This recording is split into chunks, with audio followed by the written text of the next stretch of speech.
All right. Hello, everybody, and welcome to Good Morning Xbox. I'm your host, Axel1324. And I'm Cool Cat Terry. And I'm Eternal Shaddai. And another week has passed us by. Terry, what have you been playing this week? I played a little bit more of Assassin's Creed Shadows. Getting pretty close. Taking my time. There is a big expansion coming, I think, in September. Mm-hmm. So I don't want to. So you have to have the main campaign completed in order to play the expansion. So I'm just trying to get through it before September. But I don't want to beat it too quick because then I'll move on from it and I won't go back. Right. That sounds awesome. Did you receive any bashing after returning back to Assassin's Creed? No, because I don't talk to people. Damn right. Damn right. Now, Shaddai, what about you, man? What have you been playing? Like 4 games in a row. I have been playing Prince of Persia and the Lost Crown, Alan Wake 2, Metroid Prime Remastered.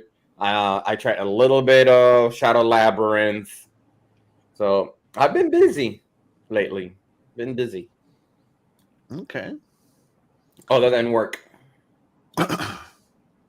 Other than work, okay. How is Shadow Labyrinth? I really want to know. Platformer made as a labyrinth. And it's hard. It's really, really hard. You have to have really good reflexes when he turns into Pac-Man. Oh, when you turn into a pack? Yeah, a Pac-Man. A Pac-Man. Okay, I kind of want to play it. Believe me. It's not that expensive either. I saw. No, it's like not, 30 bucks, 40 bucks? $30, yeah. But it's really well made. I can't deny that. It's really well made. Okay. So, this week, I finished 2 games this week. And by the way, chat, let us know what you've been playing. We'd love to hear what you have to say. I finished 2 games this week. So I bought a game called Just Shapes and Beats. It's been on my radar for 5 years, and I finally just bought it because it was at a good price. And I beat it in 3 days. I mean, I was really into it. It's a bullet hell rhythm game, and it had 30 levels, and I beat them all. Nice. You showed that game off last week. Yeah, it's so good. It's so good. And then for Beats, Just Shapes and Beats, the music is so good. How's the music? The music is good. I think the biggest, I don't know any of the artists that they put the music to, but all of the songs are pretty good. I like them. I started listening to the soundtrack while I was driving. So, yeah. And then I finally finished MechWarrior 5 Mercenaries. I saw you last night. Yes, I'm like, he's still in this thing. Yeah, I like that game a lot. And so I finally finished it. The last mission was rough, man. That game was rough. It was like nonstop action on that last mission. It was crazy. And so that's what we did. And that's it. And of course, I'm still playing Metaphor Refantasio. I just got done getting to the island and watching 2 hours worth of cutscenes, basically. And now I'm on my way to start the dungeons. So yeah, that's gonna be fun. You're gonna do a lot of grinding because I did that so I could reach level 80. Well, I don't know. I don't know if that's what's gonna happen here for You'll that see. for the Dragon Nokia, whatever it is, Dragon Nokia phone spear. What the really no? The Draconoid. What do they call it? The something spear. Whatever. I'm fetching. I think I know which one. Yeah, I think I know what you're talking about. Yeah, I don't know how far I am in the game, but yeah, long way to go. That's the only thing that I can say. A long way to go. Yeah, I was talking to a friend yesterday, and they wanted me to play another RPG. I'm like, no, after this, I'm done with RPGs for a while. I need a game that's 20 hours max. I don't need a game I'm done playing a game right now that's 40 hours minimum. I'm changing. But see, Prince of Persia and the Lost Crown is not an RPG. But when I check how long like my progress when I saw it was 50% and I was hitting already 48 hours and I'm still not done. And yeah, I'm not 100% on anything. Like the last Metroidvania I played. Okay, well, I can't claim that I finished it because I thought it sucked, so I stopped playing it. But the last Metroidvania I finished it in like 10 hours. I don't know. Metroidvanias and me just click. That's why when I saw it, it reminds me of Ender Lilies. That it was the same thing, and I finished it with 89 hours. Jesus. I'm like, my goodness, for a Metrovania like this. Yeah. All right. Let's check it with the chat. Shout out to Cheese is Nasty. Thank you so much for being here. You are the real MVP. Says this will be a good show. Fried deer backstrap with grits and sweet potato, pie cornbread, and a Pepsi. Always with his Pepsi. Shout out to Cheese is Nasty.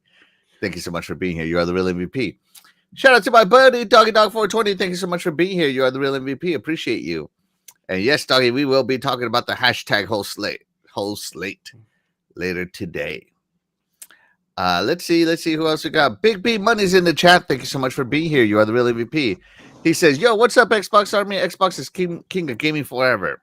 I think so. Your Wicked Hot is in the chat. Thank you so much for being here. You are the real MVP. He says, hey, happy Sunday, everybody. What's up? Your Wicked Hot? What's up? Let's see. Cray Simmons TV. Cray Simmons Gaming TV is in the chat. Thank you so much for being here. You are the real MVP. He says, good morning, Xbox. The gaming landscape is changing for the best. That it is. No lies detected. Shout out to Mike Johnson. Thank you so much for being here. You are the real MVP. He says, only live service games. Well, we'll talk about it later. Man, everybody just wants to go to the end of the show topic. Let's see. Jesus Nasty says he finished Cyberpunk DLC on Switch 2. Please just as good. Good on there like his $3,500 PC. Dang. Do you need a son? Jesus Nasty, I'm just saying. I'm right here. Yeah. Chris Simmons says he played Ori and the Blind Forest. Great Metroidvania. Metroidvania. Great game. Yeah. I finished it. Doggy Dog got his 1,000 gamer points on RoboCop Unfinished Business and Golden Tee Arcade Classics yesterday. He's played Lunar 2, amazing. Anthem, meh. World War Z, meh. And Wreckfest. Okay. I kind of want to play Wreckfest too. So yeah.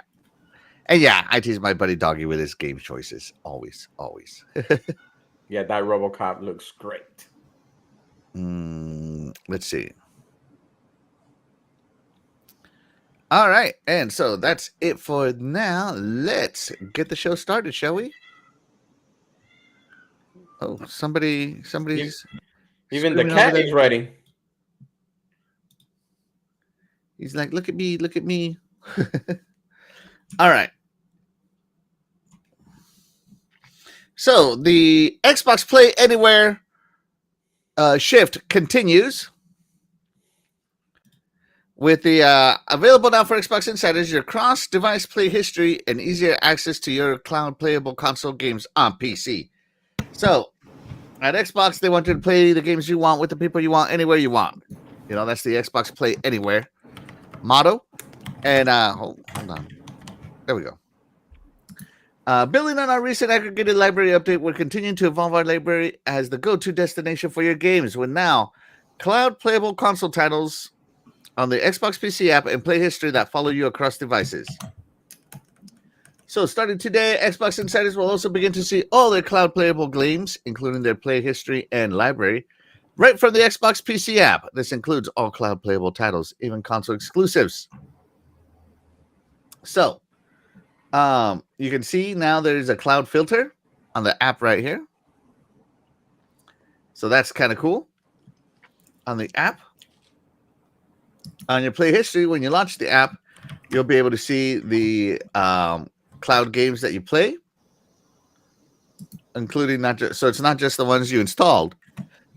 It'll be any games you play, and they'll be bringing this to the Xbox as well, with a play history section all the way to the right. More stuff to block your live backgrounds. So with this, Xbox is making it easier for you to jump into your favorite games wherever you are, whenever you want. So I like seeing my play history personally. Maybe some people don't. But I got my do. I go through my achievements. That's my play history. So here we go. So let me share this. So this is me right here. And you can see my play history here. So Mech Warrior, Metaphor, Halo Wars, some Far Cry, some Balatro, some Forza, right? And some more stuff I've played. But all these are games I played on hardware, not cloud. So in the future, when I pop this in here, any games I play on cloud will show up. So I think that's kind of cool. That way, hey, because, it's the Xbox Play Anywhere, and Xbox is about console, PC, and cloud. So I think that's super duper awesome. Terry, what do you think? I think it's cool. All right. Shadai, what do you think? I'm with her. It's like, it's pretty cool. It's supposed to be like that anyways for every device that Xbox is in it. It's supposed to let you know what you've been playing lately, no matter in what device you are.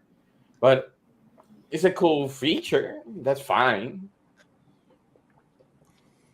Mm-hmm. It's just that your history thing is kind of awful.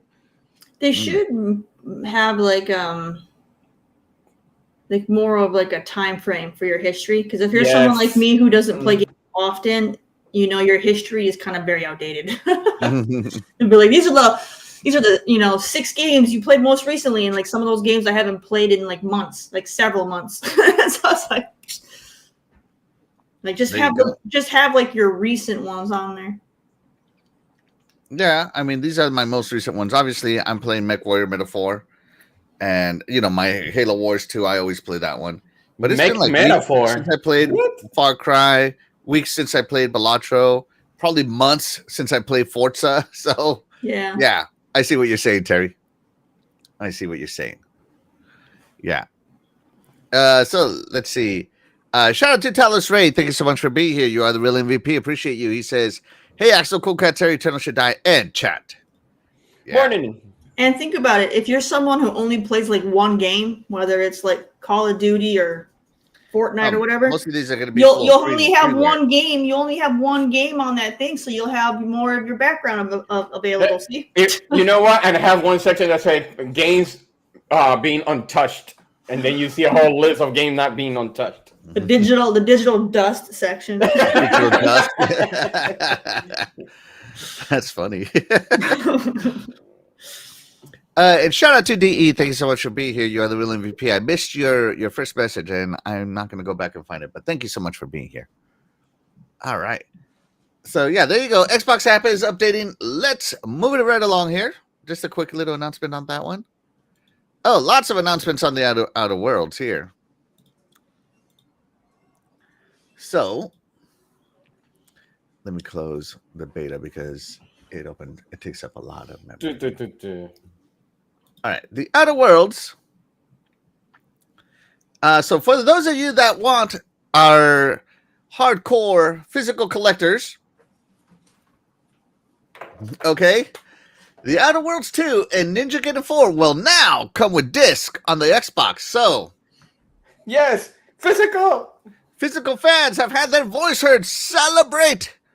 People like Noof can celebrate. People like me can celebrate. Me too. And people like Shaddai, us old folks, can celebrate. After yesterday's announcement that Xbox is lowering the price of their holiday releases, including the Outer Worlds 2, we now have even more good news to report for physical fans. After previously being announced as codes in a box, the physical versions of Ninja Gaiden 4 and the Outer Worlds 2 will now indeed ship with a disc instead. This has been confirmed by Canadian retailer PMP Games, who has begun taking pre-orders for the premium editions. Now that a disc is confirmed, the game was already being shipped on disc on PlayStation. That's right. I remember this. They were getting disc versions on PlayStation and Xbox wasn't. So there you go. So now the Outer Worlds 2, you can see disc plus download code on PlayStation for some reason. I don't know why we don't get disc plus download code, but whatever. This is fantastic news for those who prefer physical media, and is definite win on Xbox's part to listen to the feedback. So there you go. So it's unclear at the moment how much of the games will be on disc. Based on previous games from Xbox first party, the guess is no. But we will take what we can get at this point. So, yeah. So you get the last disc I got. Good God, it's been so long since I bought a game with a disc. They've all been codes. The last disc game I got, I would kill the internet on my Xbox. I would insert the disc, and it would install the whole game, and then I would turn the Wi-Fi back on my Xbox, and it would download the updates because that was just faster for me to do. But if you just put the disc in while it's still connected to the Xbox, it would just download the game anyway. So I don't know if that's still the way it's going to be. But I could play the disc version with all the bugs, no updates. The version we got gold with version 0.5. So we'll see what happens on that one. But the install was much quicker with the disc. Like installing from disc is still quicker than installing from the internet. I don't care what anybody says; it is way quicker. And yes, I have 1 gigabit down. But Xbox doesn't have 1 gigabit down to my Xbox. Trust me. So, yeah. Shaddai, you're a physical collector. What do you think? This is what I think. And I know I like physical games because it gives me that sense of ownership of it, even though people will say that you don't own the IP or anything like that. You just buying. You're it's not about owning. It's not about owning the IP, but yeah, it's a licensing. Well, yeah, it's a licensing thing. Because even with a disc, they can still take your license away to where it won't work. Mm-hmm. Correct. I think that is more of a internet feature that they could take it away. Mm-hmm. Because the thing is that even if you're offline, it should let you play anyways. But having this, I always wanted that because, like you said, if they remove it, at least I have this pay offline. I'm like, okay, whatever. But I like it. I really do. I don't like that key code. I'm looking at you, Starfield. Gave me that code, and I don't want that. I wanted a physical. But that's what it is. And this is another question that I have. Is it straight from Xbox? Because remember, I think they closed down the physical distribution. I think they did. Is it going to be limited run? Who's going to deal with it? Did, yeah. Microsoft as a whole shut down they defunded their disc manufacturing area. Right. So does that mean that is limited run is going to do that? And remember, their prices are going to be a little bit higher because it's overseas. I think they are in Great Britain, if I'm not mistaken. Or is it going to be a higher price point than the digital version?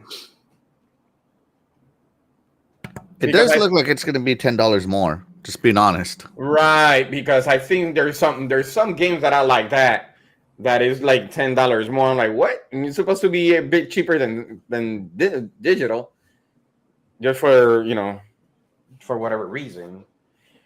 But yeah, I'm with you. When somebody lie, I'm with that. So I sneeze at it. So. No. Yeah, I was like, did I not mute my thing? I did. Yeah. Okay. No, but that's good because lately Xbox is winning. They're making a lot of important changes back from the price point of Outer Worlds 2 from 80 to 70, which isn't that much of a difference. But they said they're going to keep it like that for all games. That's a really good thing. Mm-hmm. And now with this, they're on a roll. They really are on a roll. I give them their flowers for that. I wish it was 60, but yes. All right. Well, there you go. Terry, what about you?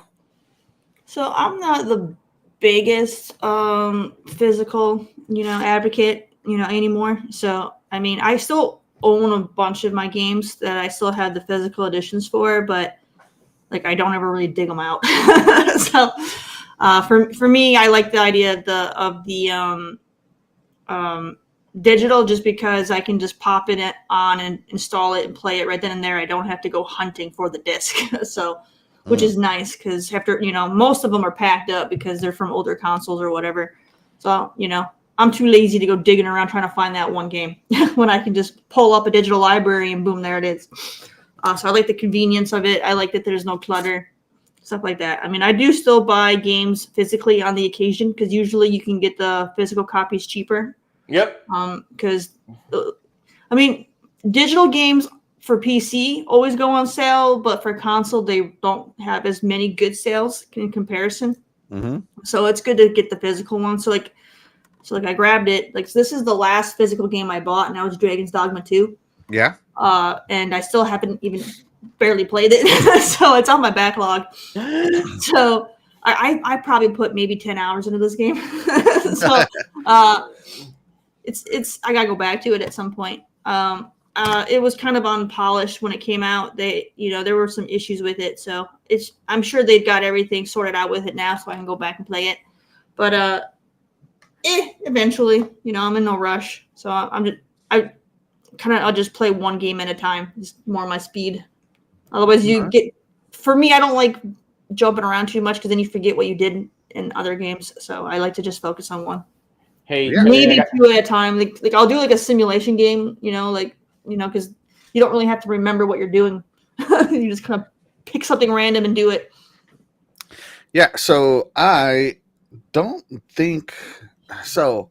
I've got a new way of buying physical versus digital. So like I'm about to buy Dragon's Quest 3 HD 2D remake, and I'm buying it, and I want to buy it physical because, good God, that cover art is some of the best, one of the best looking cover arts I've ever seen in my life.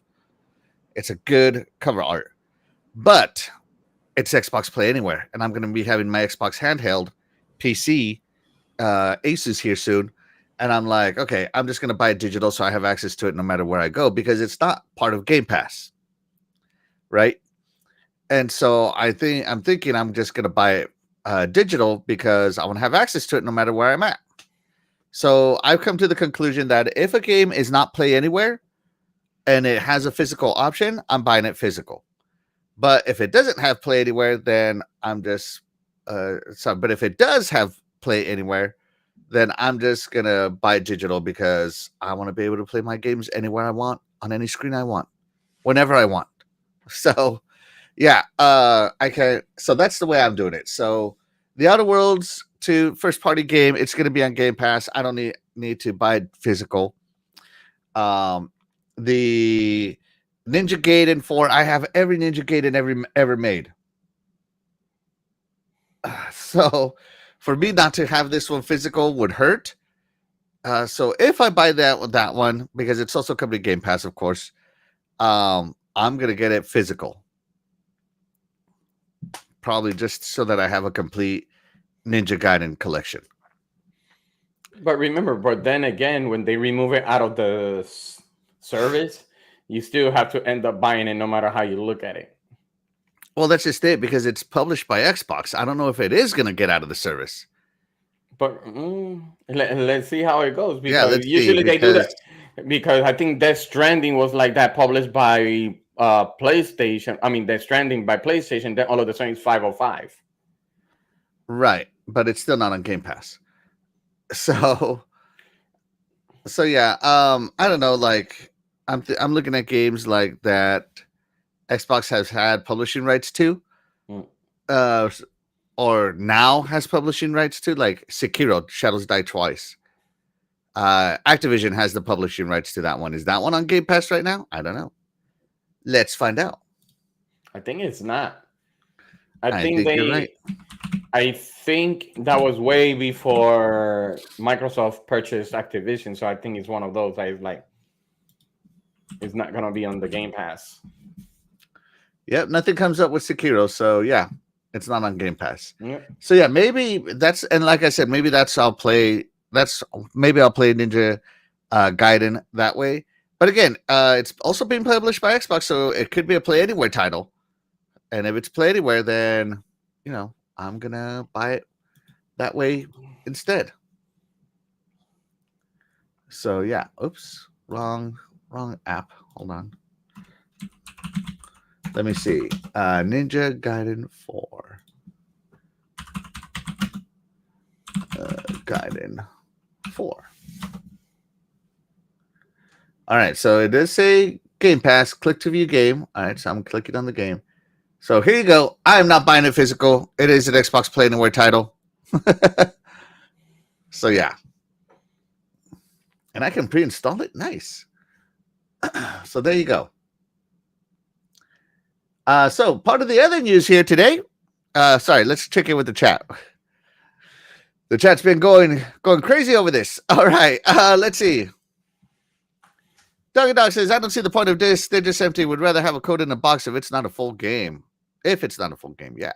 Shout out to Glitzer. Thank you so much for being here. You are the real MVP. Appreciate you. Fastback is in the house. Thank you so much for being here. You are the real MVP. And he says, Eternal has an Xbox code virus because he is diskless. And codes over disk, according to him. Shout out to Stanley Francois. Thank you so much for being here. You are the real MVP. Appreciate you being here. He says, what's happening, y'all? And chat. Yes. Not much. Doggy Dog says he's going to buy his PlayStation games digital on Xbox as well. Oh, jeez. Yeah, Fastback, I agree with you. If it came with a steel book and a poster, I'd be physical all the way. Jesus Nasty says digital games now have better sales than physical, in my opinion, and you get points. That is true. Yeah. Chair Walker, shout out to Chair Walker. Thank you so much for being here. You are the real MVP. He says, physical can die. I just want them to give me ownership of my digital games. Now how things are, that's the reason why you got to stay with physical. Yeah. Let's see. Fastback says, I'm an old school gamer. Can't get physical anymore. Ouch. Let's see. Amazon. I like this one. Glitzer says, Axel wants to play his games everywhere, like Shakira. Wherever. That's funny. Love it. Chet Walker says, according to Aaron Greenberg, they considered Ninja Gaiden 4 as a first-party games. So it's not leaving, and it's play anywhere. Yeah. So even if it does leave because it's play anywhere, if I buy it, I'm going to get it digital now. DE says he wants a physical version of Starfield. It's been how many years? 2 years now. Yeah. Let's see. Oh, Fastback says, no, put the code in the steelbook, throw that disc out. Oh, yeah, it would be even better. Play anywhere, plus a steelbook and a poster. Oh, yeah, I'm in. If Dragon Quest 3 had a poster of that cover art with a steel book and a code, I would buy it. I would have bought that thing like day one. I'm gonna counter that. I think who was it? Doggy Dog said, "What's the point of having a disc when the full game is not included there? Not in there." So that means if you want a physical and you want the code but not the disc, it's still considered incomplete. I want the physical there included. No, he's like, screw that. Back in the 360 days, Xbox used to give you the code and the disc. That's true. Remember that?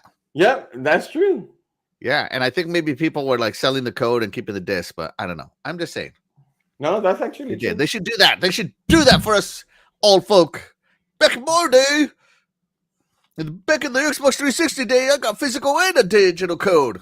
But that's what I see. No, and it's funny that you mentioned that because I think I said it to somebody else. It's like, why, if they know how everything worked during the 360 days or Xbox One, Scorpio Edition, whatever it is, it shouldn't be too much of a problem to do both at the same time. They're a $4 trillion company. They have that money.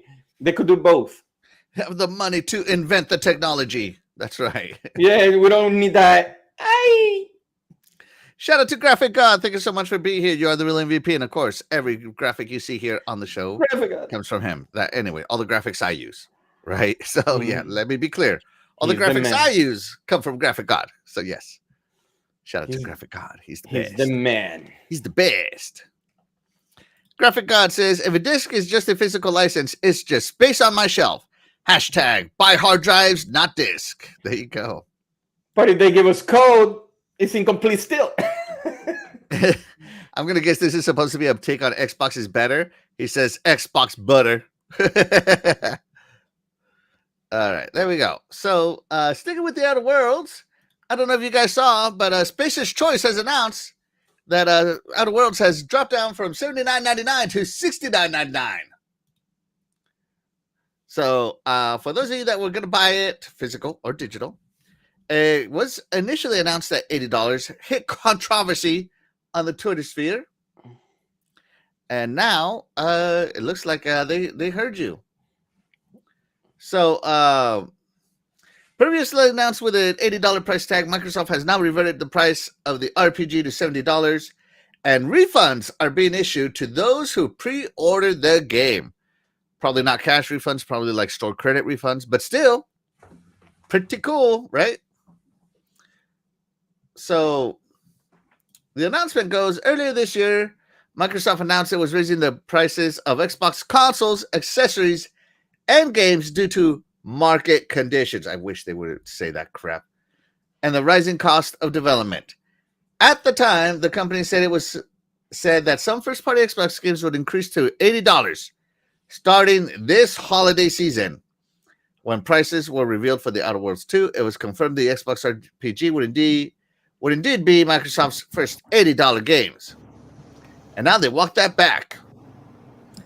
So in a statement given to these people, Xbox spokesperson said, we're focused on bringing players incredible worlds to explore, and we'll keep our full-priced holiday releases, including The Outer Worlds 2, at $69.99, in line with current market conditions. What? What happened to market conditions up here? Just goes to show you, market conditions is the new synergy word. Who's talking about supermarkets? Yeah. So, Obsidian also said, we have received your SOS via Skip Drone about the pricing as an organization devoted to making sure that corporations do not go unfettered. We at the Earth Directorate have worked with Redacted to revise the price of the Outer Worlds 2. While this will not bring peace to the galaxy or even to your local colony, we assure you that we are all here to fight for all colonies in every way that we can. So there you go. And I think the best part is that they're giving refunds. So that's cool. So Outer Worlds 2 is now $70. And I think Call of Duty, if it launches, usually it does, will be $70. Terry, what do you think? I think this is good. The Outer Worlds had the whole controversy because it was the first game to get marketed for $80. That kind of started that new trend of price increases. So now the sequel gets a discount. So I feel like they're trying to get rid of some of that bad karma and show a little good faith to the consumers. And this will be good against their competitors too, because the competitors are probably going to keep that $80 price point. So when wallets get tighter for the holiday season and they have a lot of different games to choose from, some parents might opt to pick the $70 game over the $80 game. So. All right, well, there you go. So Terry thinks it's a good thing. I mean, I love saving money. Saving money is always good. I don't care who you are. Shadai, you think it's good that you're saving money on your physical Outer Worlds? Yes. We have to thank Expedition 33 and the Elder Scroll Oblivion Remaster for being $40 and being great games. So by going, on that trend, by lowering the price, that's good to me. That's good for me also. I want to play it. So, they did what they were supposed to. But my biggest question is they want to lower the game, but they don't want to lower the console. I don't get it. No, that's one of those things. I'm like, wow, they want to lower the game, but not the count. So that would have been a 1-2 punch. But I did reply to Obsidian say, well, you just pull one of those decisions. I don't know for people that never, have played Outer Worlds 1. At the beginning, it will tell you choose between the corpo, turn off the light on the corpo, and leave the light on the green colony. Yeah. No, it was like on the colony. Mm-hmm. So I'm like, which one do you? So pretty much, you turn off the light on the company, and let the light on the colony just fine. So you did great. So yeah, I did a full corporal run. Screw all those colonists. No, I did the colonists and then the corpo, but they really pull fudge you corpo, let's go for the colony. Yeah, it's great. I like it. So there you go. Spacer's Choice is yours right there. October 29th, right around the corner. Terry, I want you to read this one. Hold on, let me see if I can find it real quick here. Where did it go? Here we go. Go ahead and read this one, Terry. I'm self-declaring myself the man due to market conditions. There you go.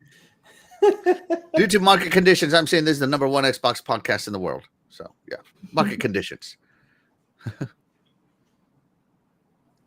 Let's see. The Outer Worlds 2 might have sold better if they kept it at $80, but said $60 for the first month. Oh, yeah, limited time launch price. Yeah, that is something that happens. People do that. Let's see. I also wonder if we will see 30 FPS version on the S or 60s FPS. Do we see lazy devs all over? Oh man, maybe. Those frames shouldn't be too much of a worry. It's either the game or forget the FPS. I don't know. That's just me. Maybe. Shout out to Jacob Novik. Thank you so much for being here. You are the real MVP. Appreciate you.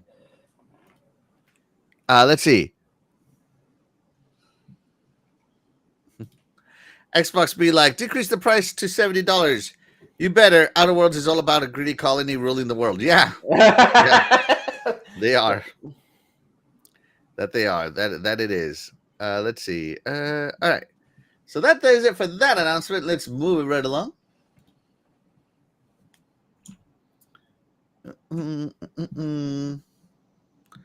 Let me see here. Show this one. So, Terry, Wolfenstein TV series in development at Amazon from Fallout producer Kilter Films and Patrick Somerville. So, the series adaptation of Wolfenstein video games is in development at Amazon MGM Studios. Exact plot details are being kept under wraps, but the incredible official logline of the series simply states, the story of killing Nazis is evergreen. Patrick Somerville is attached to serve as the creator, writer, and executive producer and showrunner on the project under his chaoticgood.tv production banner. Jonah Nolan, Lisa Joy, and Athena Wilkham will executive produce via Kilter Films, and James Atman of Keyframe Films and Jerk Gustafsson, a Wolfenstein developer, Machine Games will also executive produce. This is the important line right here. To me, 110%, right? So, that is the entirety of the announcement. So, Wolfenstein, as you know, I don't know, they've only had one named protagonist, and that is Blake, right? No, BJ Blazkowicz. Yes, so sorry, not Blake, not BJ. You're right. BJ Blazkowicz. BJ. Yeah. Yeah, I'm not talking about the wholesale. I'm talking about the character. All right. So yeah, Wolfenstein 2, Amazon series coming your way, should be a bloody good time. What do you think about this, Terry? I think we're gonna see how that goes. Political correctness and whatnot, but no, I think it'll be fantastic. You know, that team did a great job with the Fallout series, so you know, and they got producers from the game to help make sure they keep it true to the franchise. So I think this is going to be, a great series, So we'll have to wait and see how it actually comes to be. But, like I said, political correctness kind of ruins things. So we'll have to see if they're able to keep it true to the franchise or not. Plus, Wolfenstein's kind of a little on the crazy side a little bit too with, Yeah. Terry's gone. Well, she went talking about the crazy side. So Oh, Jesus Christ. That was not them. That was me. Sure. There we go. Fixed everybody. Stop clicking stuff. Dang it. No, so I wanted to say that Wolfenstein kind of goes on the crazy end because it's not historically accurate. It's its own little a what if scenario if the Nazis didn't get taken out and technology had advanced a little bit more quickly during the time period, and there's also some.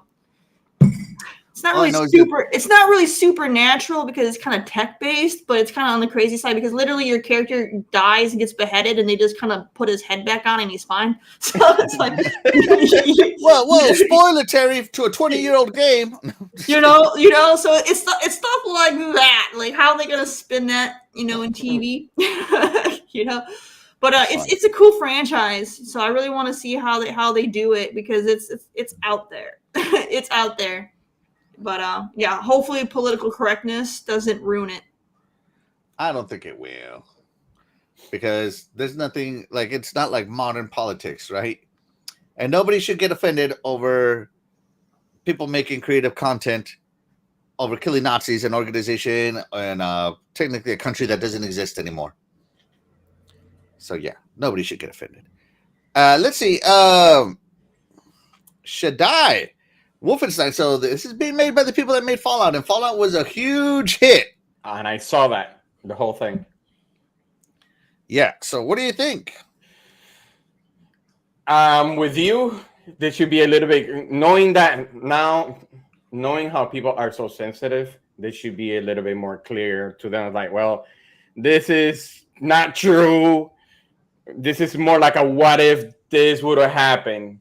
Because if you don't be that clear, there are going to be a lot of people like, oh, but you are, supporting the Nazi. And it's like you're misinterpreting the concept of this. But this is one of those that is very intriguing. And like you said, you don't want people to get offended. They shouldn't, because they do have a whole bunch of documentary on Netflix about Hitler's, and they shouldn't be any different anyways.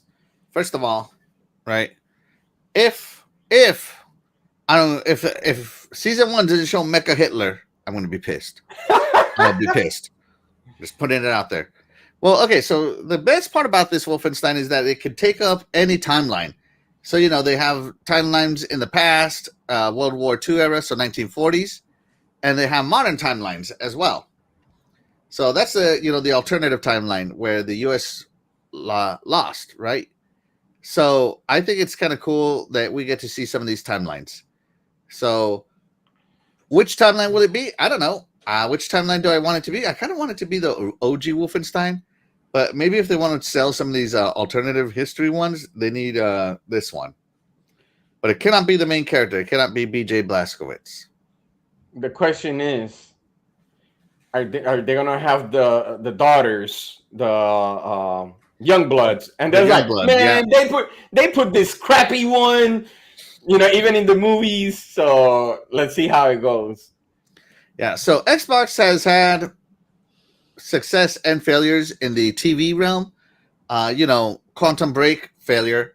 Halo, failure. Fallout, success, and now they're going to try their luck with Wolfenstein. Hopefully it's a success, so I'm rooting for you.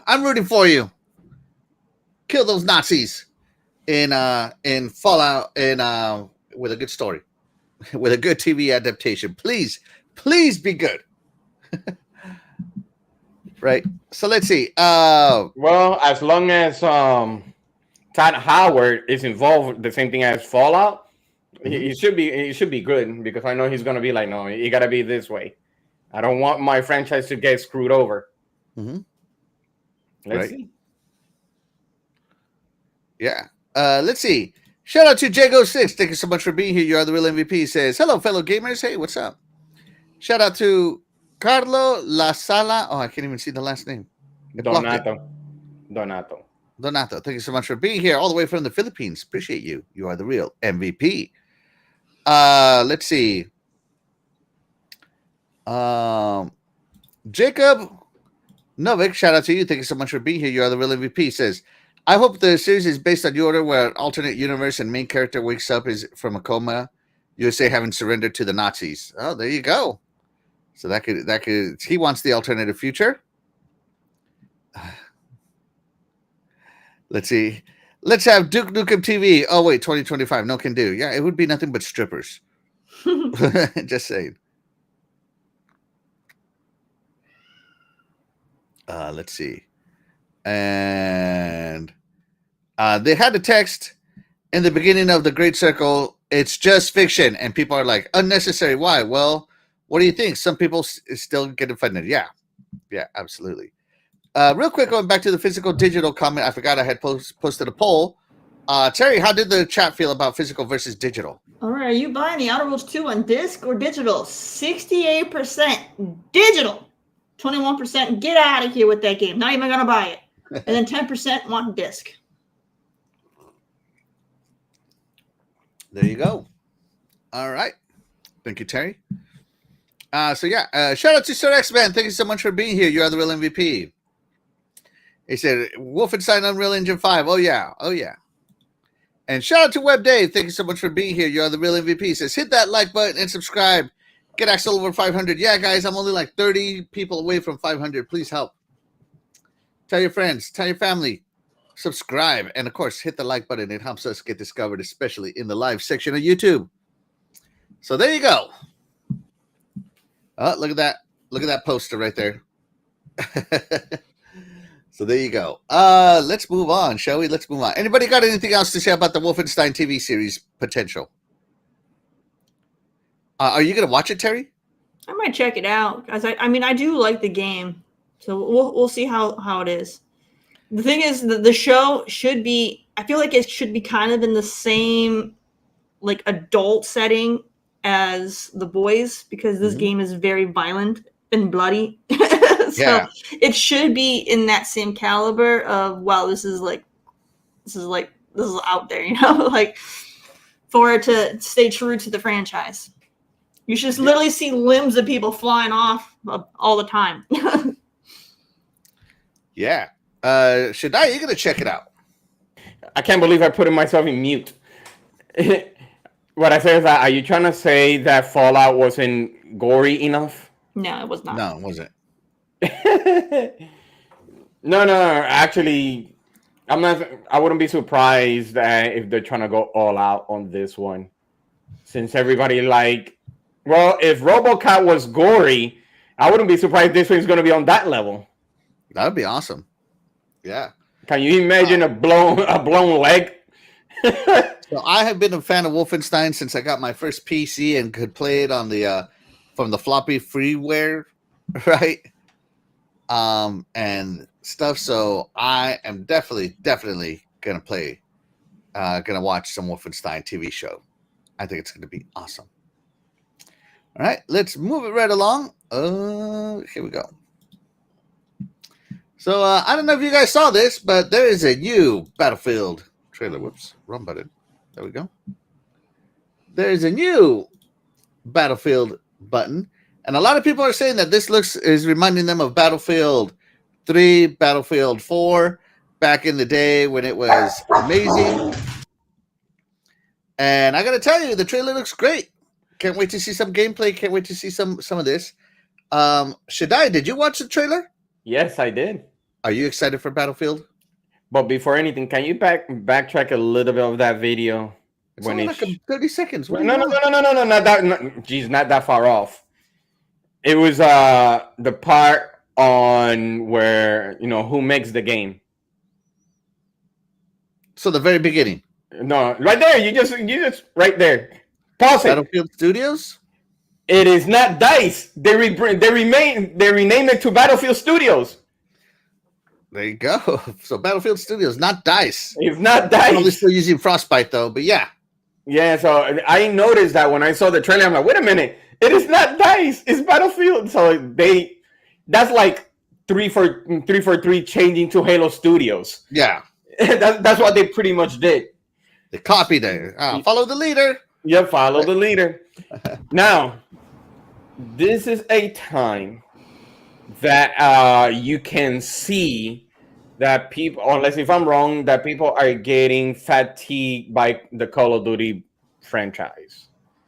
It's all the same. Everybody says that every year, and then that's like the first sales game they numbers buy. prove you guys wrong. No, they will buy, but that's what I'm saying. They will buy because for me, I hate the Black Ops part. I like more of the Modern Warfare than the Black Ops. But the Black Ops 6 was really, really good on the story side. But we have seen that Battlefield try to dethrone Call of Duty. To be honest, this is the only one that you could say close but not close to actually dethrone Call of Duty if they do it correctly. But they always fall apart. For some reason, they always fall apart. I feel like Battlefield, it always like their cinematic trailers and stuff always make the game look better than it is. Like, and then you get to the actual gameplay, like the actual gameplay is like it's always such a kind of overly massive, kind of open like map that that's what I love about it. That it's I don't know. I feel like Battlefield it's a game more for people who either want to ride around in tanks or want to snipe. Yes. Yeah, I hate that, especially multiplayer because the maps are so huge. They're massive. But I think that this is more like saying, remember, this one is under Vin Zampella now. Oh yeah. Remember Legends. Yep. So Vin Zampella used to be he is the father of Call of Duty, so he already knows the formula to create a game like that.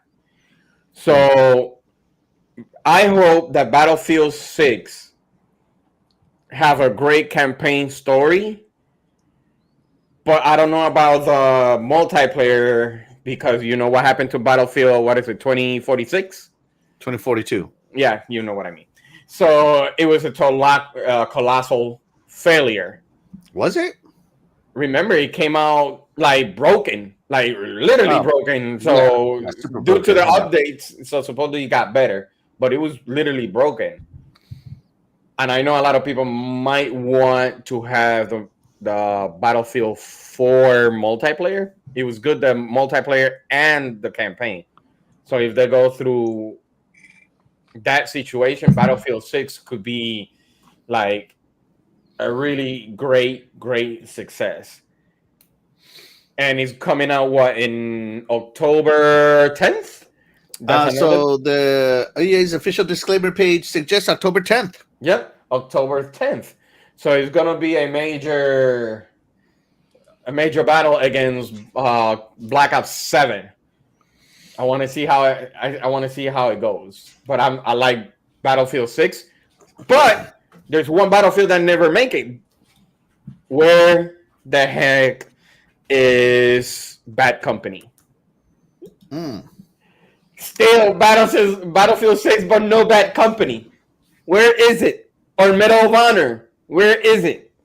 I miss Medal of Honor. Medal of Honor. I would rather get Medal of Honor than Battlefield. They made Medal of Honor not too long ago, and you didn't buy it.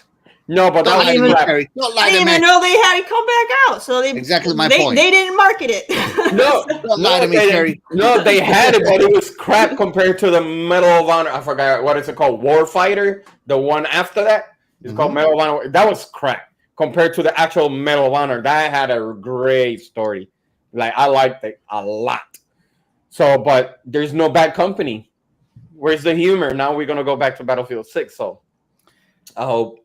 I think they disguised Battlefield 5 as Bad Company and Takeoff because it was like a steampunkish alternative style of war. So yeah. And I never people played rejected it like straight up. They're like, oh, girls at war, they weren't in World War II. Yeah, they were. Mhm. Oh, they didn't have prosthetics like that. I'm like, it's a video game. But, whatever. So, yeah, I remember everybody rejected Battlefield 5 because of the prosthetic. And they're like, oh, that's not accurate to the time. They didn't have those prosthetics. And I'm like, it's a video game. Was it like Battlefield 1 or whatever, where they was World War I and they had World War II weapons and tanks? I mean, that wasn't accurate either. So. Battlefield 1 was fantastic. Yeah. Yes. Yeah, and that's my whole point. But anyways, Shaddai, you gonna play Battlefield 6? Of course I am. All right. I play Terry, for what do you the think? campaign. I'm not a Battlefield fan personally, but I mean, I have seen people talking about it, and actually, I think this one has more hype than past Battlefields, and I've actually seen a lot of people say that this Battlefield looks more like Call of Duty than Call of Duty does. So they're kind of making the switch. Yeah, it's everybody always says, so back to the whole, everybody has Call of Duty fatigue, blah, blah, blah, blah. But then the sales come in and it's like, no, they don't. Those are lies. It's just the podcasters saying stuff. Yeah, they're not tired of Call of Duty. They just want Call of Duty to be more Call of Duty because Call of Duty's been kind of getting out there, especially with the latest one. It's kind of been more like Fortnite with all the skins. Yeah, everybody's saying that Call of Duty's become more like Fortnite, but the only people I ever hear complain about that is old people. Yeah, so I never hear young people complain about that. Well, it's the same cartoons, you kids. It's the same rift within the Call of Duty fans. Because when Call of Duty added all the wall, like running and stuff, and like with Future Warfare, yeah, the old timers didn't like that either. You know, or the sliding because there's a lot of sliding in the old games you couldn't slide. So. Yeah, get off my lawn. Oh, good stuff. Yeah, no. Personally, kids have more time to play Call of Duty than you do, and they want to play as their cartoon characters. So I think it'll be fun to see if Battlefield. Cry me a river. If Battlefield 6 ends up defeating Call of Duty because it had to become Call of Duty to do it. That'd be hilarious. It's so funny. That would be so funny because Call of Duty. I remember Call of Duty used to be like, oh, this is the most realistic World War II reenactment in a video game ever, and now it's like you can play as Beavis and Butthead. Yeah. So times change, but I never considered Call of Duty to be that realistic. I just kind of liked the vistas were realistic, but that was a long time ago. And Battlefield has never claimed to be realistic. It's always been just a great destruction zone, chaotic shooter. And the sound is really good. Jesus. The sound every single time that you were into a house trying to shoot somebody, that sound is so loud and clear, like an actual gun. I'm like, God, jeez, it's so real. That's fun. So there you go, Battlefield 6 coming your way. Oh yeah, I have one little thing, please. Yeah, please change the way you freaking fly jets. I hate the inverter, the inverted fly, sequences or whatever you want to call it.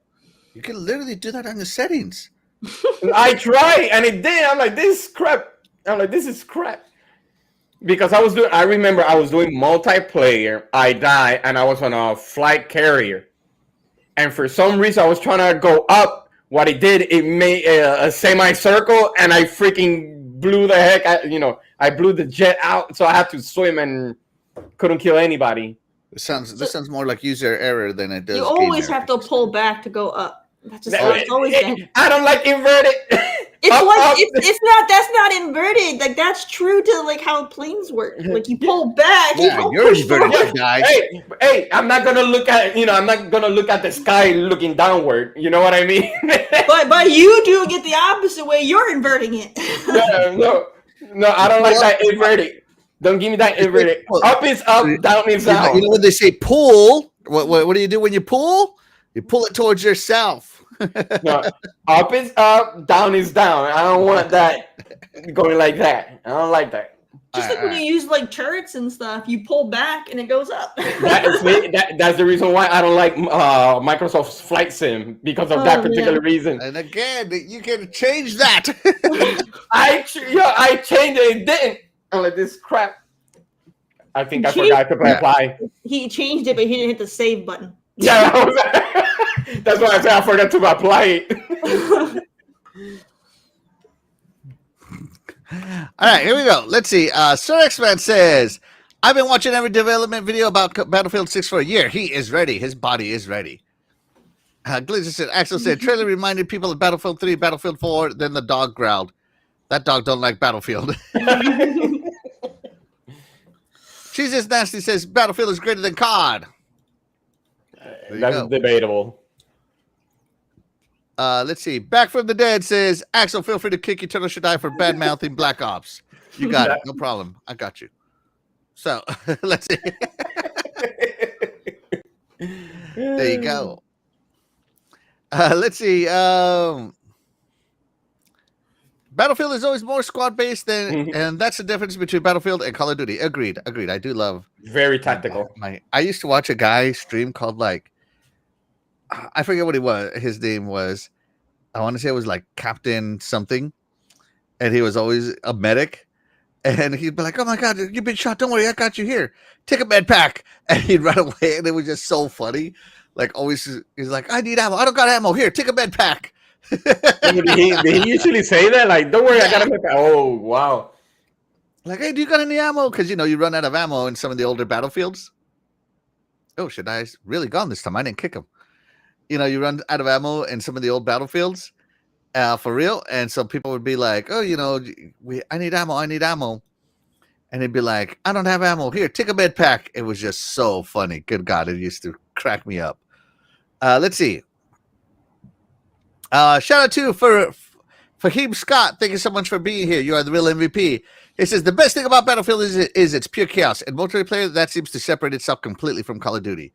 I remember doing the airborne drops in one of the battlefields, and it was just like quiet. Like when you were on defense, it would be quiet. And then the planes come, and suddenly people start jumping in. Like you just see the sky light up with all the anti-air turrets. And it was so cool, man. It was like a 20-minute match. And like the first 5 minutes was like get set up. And it's just quiet. The only thing that I see from Axel is the nose because of that thing is in the way. How do you see my nose? I haven't seen my nose at all. Yeah, on my end, it's like it cuts like the whole camera off. Interesting. Okay, moving on. Let's see. Shout out to Lydia Sarimento. Thank you so much for being here. You are the real MVP. Says, good morning, guys. How are you? Have a beautiful Sunday, everyone. We are. Doggy Dog says, Bad Company still the best Battlefield. It's the one I played the most. Sir X-Man says he's been Battlefield for life. Fahim Scott says, God, no, not Medal of Honor. What? Terry, you see that blasphemy? I see that. Wasn't Airborne Medal of Honor? I love that game. It was. That's my all-time favorite one out of Medal of Honors was Airborne. I love that game. No, front lines. Medal of Honor front lines. No, Airborne, 100%. That was the best one. Yeah, I like front lines. Being a paratrooper, ugh. You can literally land wherever you wanted to tackle, going to infiltrate. Oh my gosh, best game ever. Allied Assault, still the best one. No, Frontline is so actiony. And Airborne was not Medal of Honor. Who made Airborne? That game was good.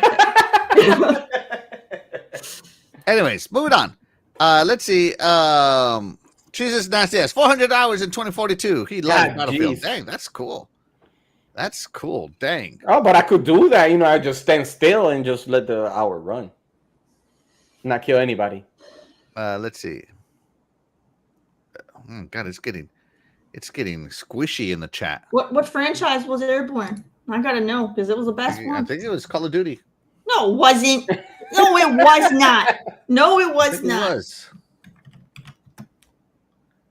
Let's see. Pacific Unit Vanguard. Oh, no, you're right. 2007. Medal of Honor Airborne. So There it is. I know what I'm talking about. That you crazy. Yeah. All right. Let's see.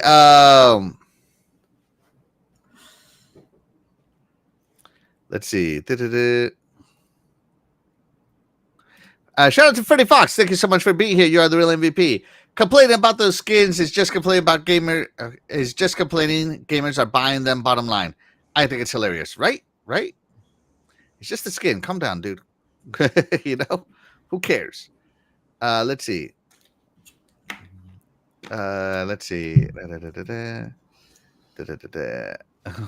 Battlefield is more realistic. I think the destruction is better. Freddie Fox is on Team Axel. You can change the invert in the settings. Yes, should I? So instead of walking forward, I'm gonna walk backwards. Got it. Let's see. DE says, I always thought it was inverted because maybe like a pilot string was stronger for the pulling motion. So they said, we probably want to be able to pitch up. More important, my guess. Yeah. Let's see. Oh, yeah, here you go. Jago6, you can change the controller settings in the Xbox controller settings page, even in the game. Yeah, should I? Learn how to access the settings. Hey, I think I forgot to press the apply button like Terry's. Shout out to Doof Dukem. Thank you so much for being here. You are the real MVP. He says Battlefield 6 looks amazing. He's ready to nuke them. Yeah. LOL. Here, have a med pack. Never mind your bullets. Yeah, I remember that one. So funny. Jago6. Yeah. Every flying movie and TV show, they always say pull up. Keyword pull, not push. Thank you. Yes, Jago6. You are right. Hey, directional. Up, down. Let's see.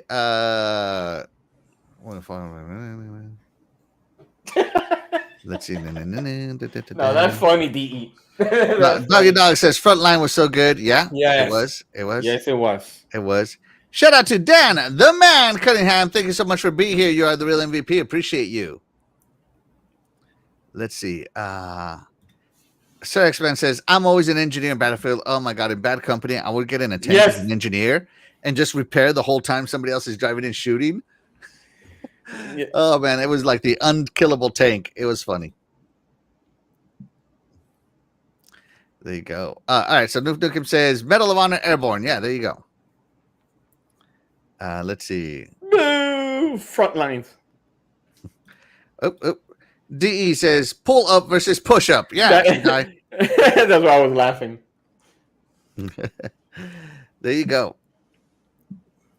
So that's Battlefield. Oh shoot! Oh my God, Fame Scott, Jesus. Yeah, you said what Sir X-Men Jesus. That's funny. There you go. You're crazy, Sir X-Men. That's funny. All right, so moving on. So I don't know if you heard about this game, Terry, called Wu Chang Falling Feathers. Wu Chang Clan, but it's got a little bit of a marketing campaign going for it. Turn off that, and it's probably one of the best looking custom controllers I've ever seen in my life. Want it? But this isn't Xbox first party, but it is officially licensed by Xbox, right? And it is the Gamester, the brand Gamester, wireless for Xbox, design for Xbox. So there you go. It is a Gamester Wu-Chang, and you can't even buy this yet. Okay? Yeah, I want it. Oh my gosh, it looks so good, right? Yeah, it's very rare that you see a turquoise color on a controller. It's very, very rare. And I want it. Yeah, and it's like, Jesus, man. Sorry, it's not turquoise, jade. Sorry. Jade? Yeah, it's jade. Yeah, jade. Yeah. So GameStar announced this controller, and let me see if I can find the original post real quick so I can read it. So right now, this controller is only available for a giveaway, I believe. What? Yeah, it's only available for a giveaway at the moment. At the moment, where is my GameSir controller? Here it is. Man, I have plenty there. So yeah, GameSir themselves posted it, and it is here. We go, found it. So you can see it right here. They only have the video, but when you go to buy it, like home store, and you want Xbox controllers, like let's just click on it. It's nowhere to be found. It's not even in the pre-order page, right? So GameSir hasn't released it yet, but man, it looks so good. This controller looks so good, so good. I definitely want it. Terry, what do you think of this controller? Do you think it looks sweet? I actually don't like it. What? Unbelievable. I don't like it. Well, enjoy your morning. Unbelievable, Terry. What is it? Is it the fact that there's no hold on, let me grab this here and Are you an anti-birdie? Is that what it No. is? is it the fact that that there's a lady in the background? No. Is it because it doesn't have English? No. Is it because it's not Xbox Screen? I mean, that would piss me off right there. No, I don't know. I don't like the design. It's just I don't like it. I think it's cool, and it comes with a charging dock, by the way. Or I don't. and I just- they might be selling the charging dock with it. That's even cooler.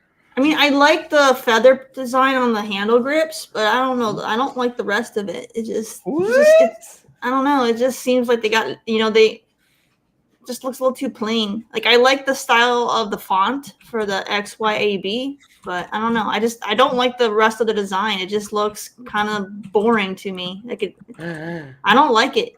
I just don't like it. And I'm not liking the way that the design of the D-pad. I don't like that either. I think it's cool. I don't like Get rid that. of that. I like I agree with her. having the grip because your fingers get sweaty. So I don't like that. I don't think the little dots are going to be enough grip for something like that because that reminds me of the way that the D-pad was on the old school Steam controller and it sucked. So I don't know. Yeah. I don't like that at all. I don't know. The D-pad, I kind of like it because it gets rid of all the directions. All you have is little dots, and it's like, get all that other useless stuff out of the way. I know which way I'm pointing. So that's how I feel. I know. I like it. I think it's super cool. I think it's a good looking controller, and I like that it comes with a charging dock. But I've never bought a GameSir controller. I think Shaddai has 2 of them, right? I got 3. What's the additional button for? Which one? The back ones? The one with No, the this M one's on M? it. Yeah.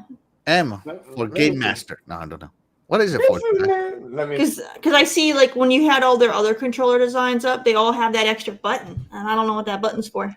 I don't know. Let's take a look. Let's see. Share this tab instead. Let's see. What is that button for? And it comes with back buttons. Come on, Terry. These controllers look so good. All right, let's see. Dynamic RGB lighting. That's cool.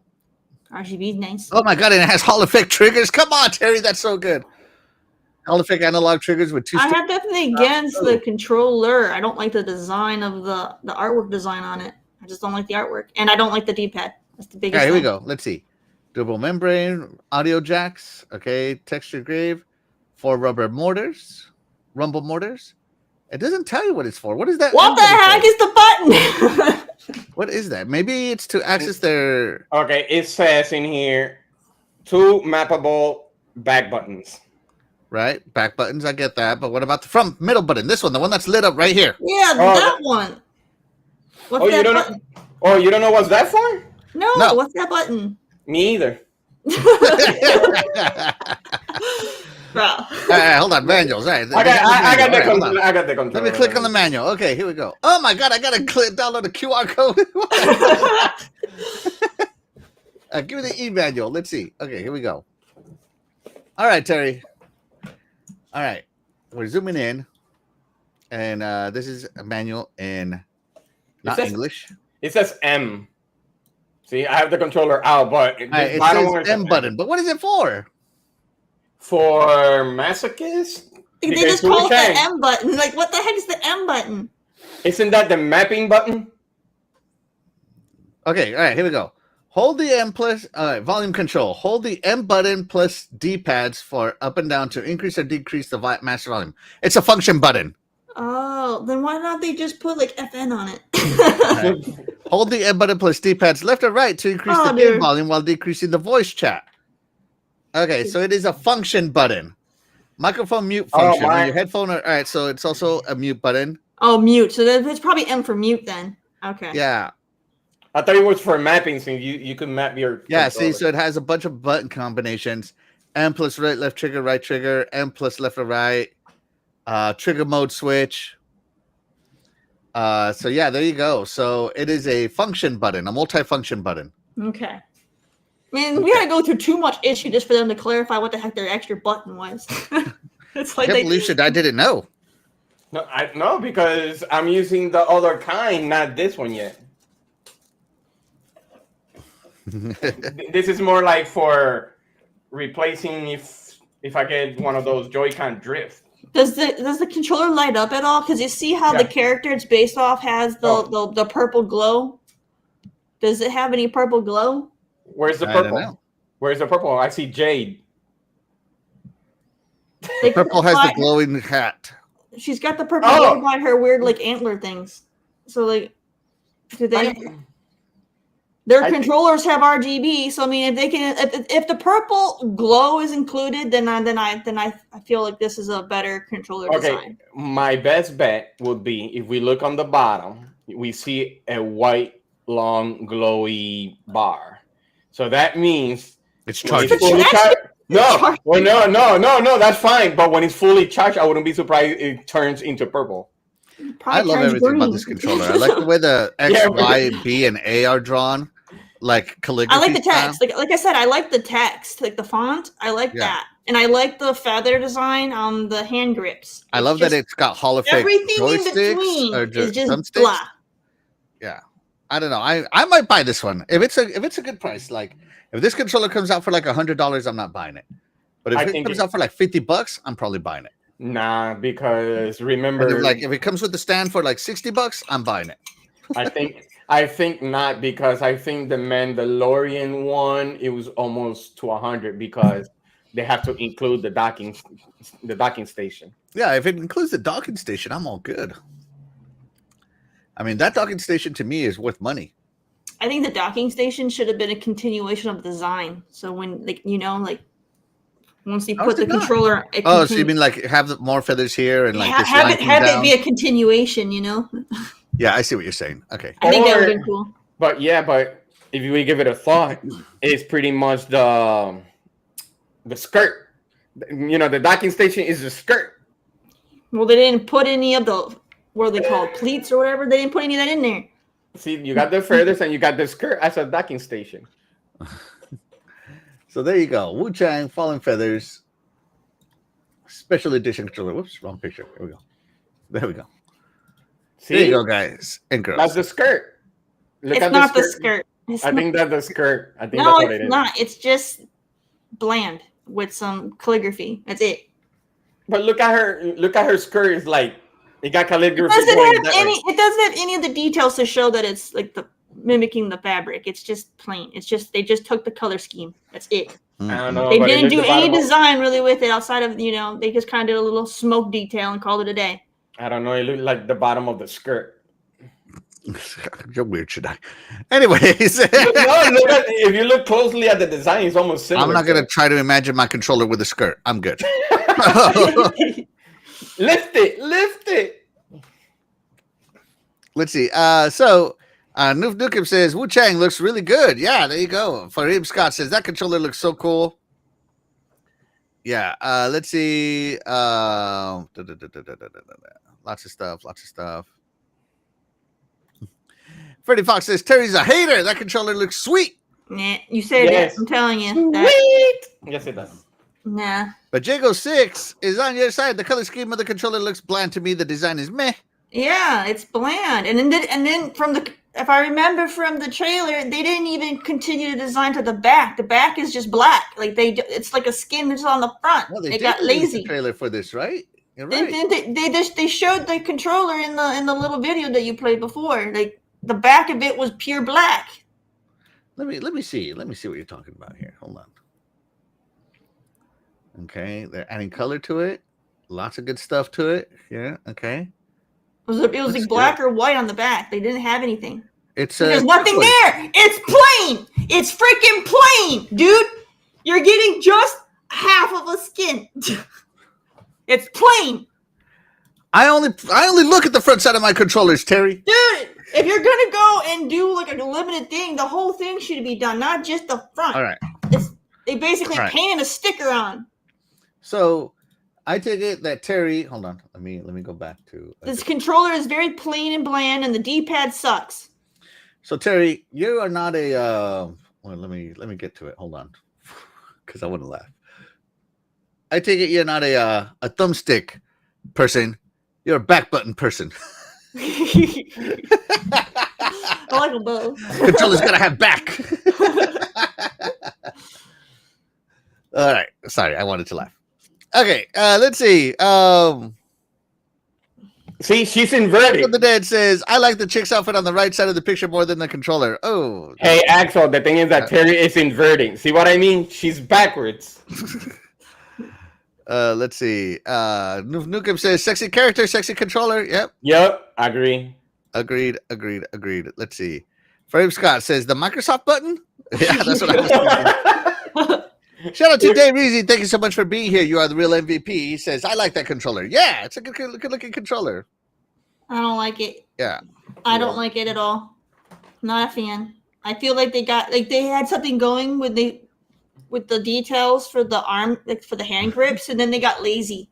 They got lazy after that, and they just kind of threw a little smoke on there, and yeah, I don't like it. Yeah. Freddie Fox says it won't be 50 because it's wireless. I know. I'm just being, me.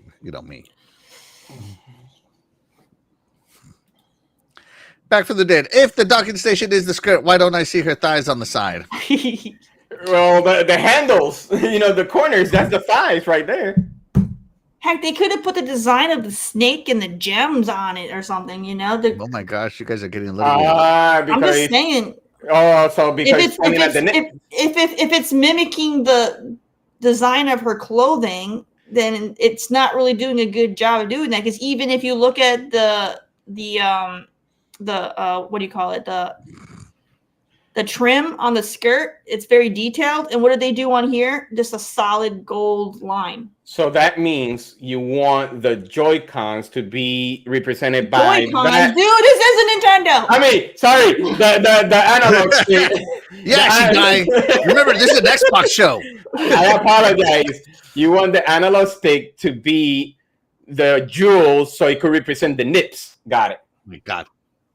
I'm just saying, like, if this is supposed to be inspired by her outfit, they skipped like all the details for the trim and everything. I think this is inspired by her outfit, not her outfit. All right, so let's see.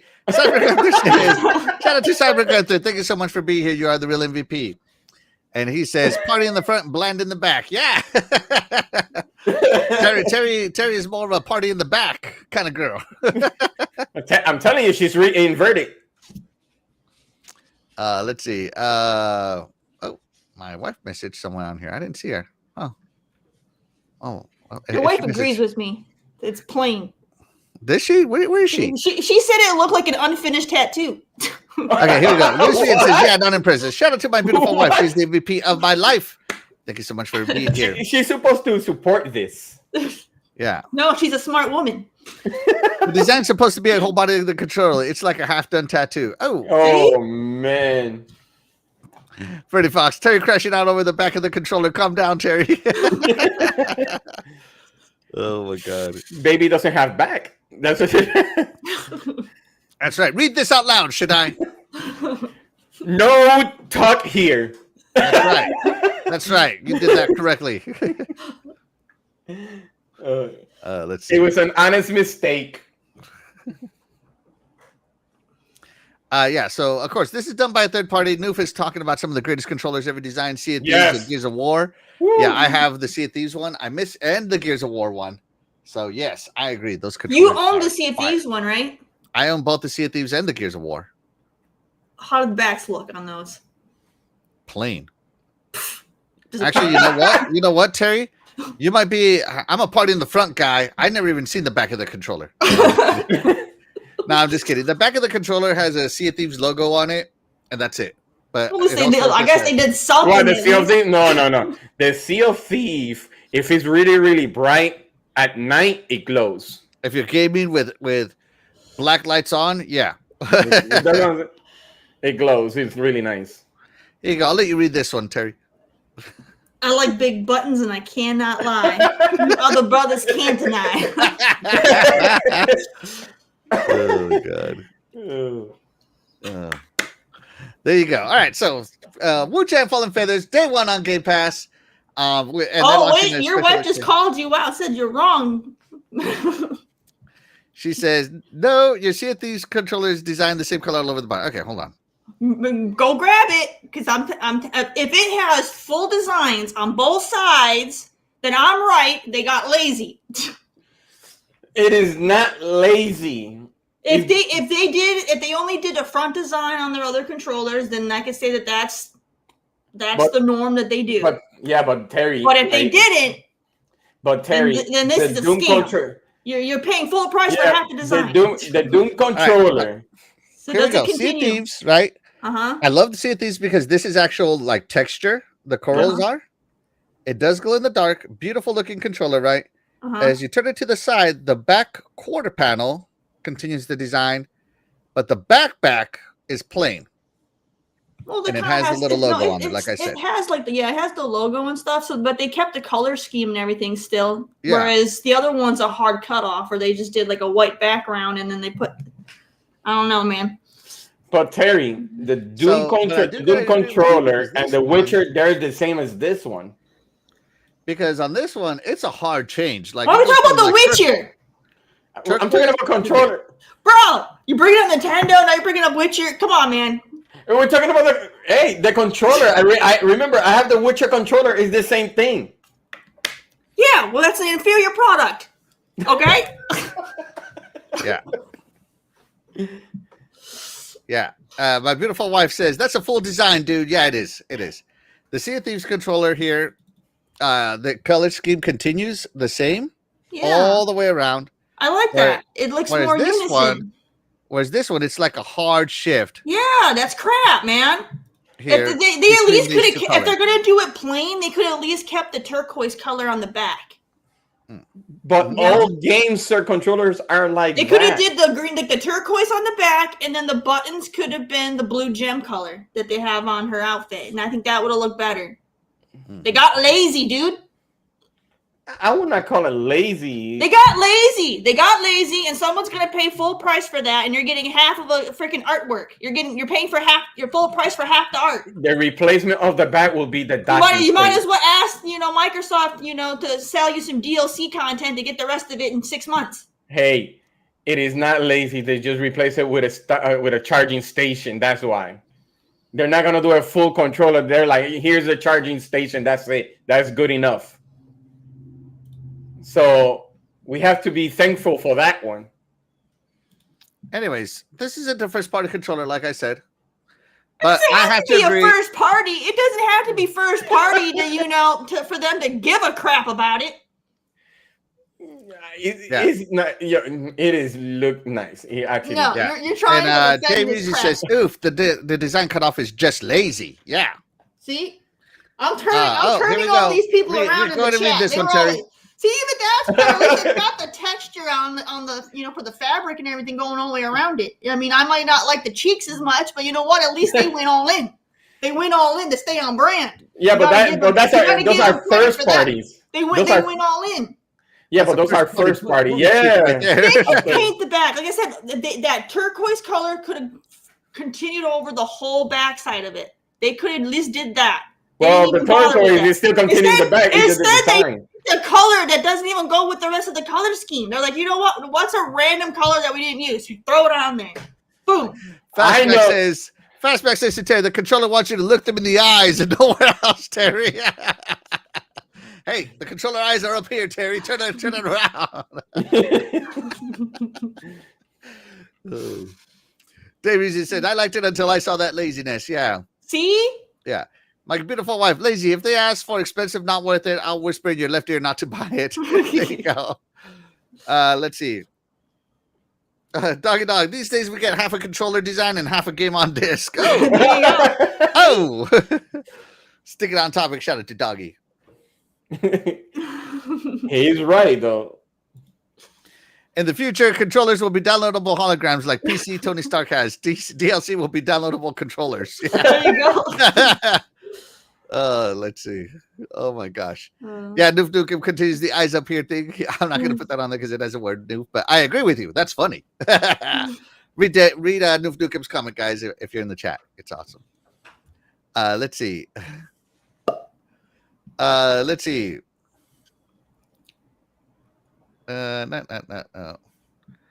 Let's see. I think that's it. I think we're all caught up. Oh my God, Noof. Oh my God. I'm gonna say, with his most recent comment, that would be like the only time, if they had stuff like that, that would be like the only time people would actually make sure the vibration of the controller is turned to maximum. Are you telling me this thing only has 4 rumble borders? Only 4? I need this thing with haptic feedback. Oh my God. All right. Terry, how did the chat feel about this controller? All right. Do you like the Fallen Feathers controller design? 47% said they like it. 38% said they're neutral about it. And 14% do not like this. See? I feel like a lot. I feel like I swayed a lot of them, but they had already voted. It's just because Axel and I, we campaigned that it looked nice. For the right price, I'm still in. For the right price. No. Hey, if I'm getting half a controller, it better be the right price. All right, so there you go, guys. That's going to do it for Wu Chang Fallen Feathers. Let's move the show right along. Let's see. All right. Let's start off with the controversy first. Ubisoft cash equals more fun. So this is Terry's company here. Ubisoft argues that putting microtransactions into single-player games makes them more fun. I don't know why they said single player. They could have just said games because, people buy microtransactions more, I feel like, in the competitive games than they do in the single-player ones. So let's see. In the latest quarterly report, Ubisoft was talking about this trash. Ubisoft was one of the first devs to put microtransactions into their first-player games, like, buy the first 20 levels or whatever. They've been doing it for you, offering the luxury were not the first. of faster progress or unique cosmetics in exchange for real money. I'm all down for cosmetics. I'm not a fan of faster progression. But again, it's single player. Who kind of cares? What? And while cosmetics are fairly on brand for games to offer at this point, even if they've sold for $70 or $80, boost for in-game progress gives players the option to skip through the otherwise essential grind. If you put so much grind in your game that I have to buy it to get through it, I'm not playing your game. Your game is trash. So like here, the process of grinding through levels is essential, as being too low a level will bar you from even assassinating targets in a single hit. Although to be fair, they fixed this in Shadows by game players with an option to enable one-shots. Probably for some money, right? Regardless, grinding through levels across several areas is a key part of the experience. And while some players may enjoy going through that landscape, those who just want to get through the main story are in for almost a 100-hour experience, depending on how fast they're able to progress. This guy has not played this game. He doesn't know what he's talking about. In Ubisoft's opinion, skipping the grind can be more fun for players, with them making paid XP boost a solution. They claim they figured out the adoption of monetization and engagement policies that respect the players' experience and are sustainable in the long term. But F your wallets. At Ubisoft, the golden rule when developing premium games is to allow players to enjoy the game in full without having to spend more. Our monetization offer with premium games makes the player experience more fun by allowing them to personalize their avatars or progress more quickly. However, this is always optional. Fun, and here's I agree with this line the most. Fun is a subjective term, but creating a problem by making the game grindy. He hung up. Yeah, he grind himself.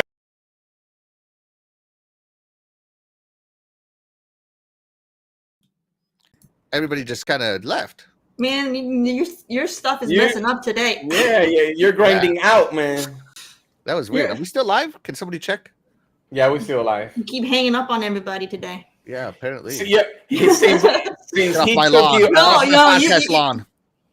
Hey, since anyways. he took you out. You're over here pushing this misinformation is what happened, and you got censored. No way. Ubisoft is censoring me? No way. So, all right. So, I wanted to look at this stuff, right? So, let's go to the. So, Terry, you are all about creating more fun by paying more cash. There's more cash equal more fun. I'm not saying you need to pay on the more streets. cash. That's true. But I'm saying a lot of the stuff that they're discussing, you don't have to buy anything to achieve. Because hold on, I'll let you finish talking what you were going to talk, and then I'm going to go in because this article is crap and it's spreading misinformation just so they can continue to spread the Ubisoft bias. All right, like it's upsetting me. All right, so let's see. So the main story takes 34 hours on Assassin's Creed Shadows. Main story plus sides is 63 and a half hours. You can add 10 hours to all these based on the way I play, right? So, but a completionist, which might be what this guy's talking about, is 95 hours. That's almost 100 hours, right? But on average, people are taking 66 hours, all styles combined, right? I mean, I already have over 60 hours in the game, and I'm not done. So there you go. 100. It's tracking 100 plus hours right now. Yeah. So it's not like the guy is lying, I would say, but yeah. He's lying, though. What? Hold on. No lies detected.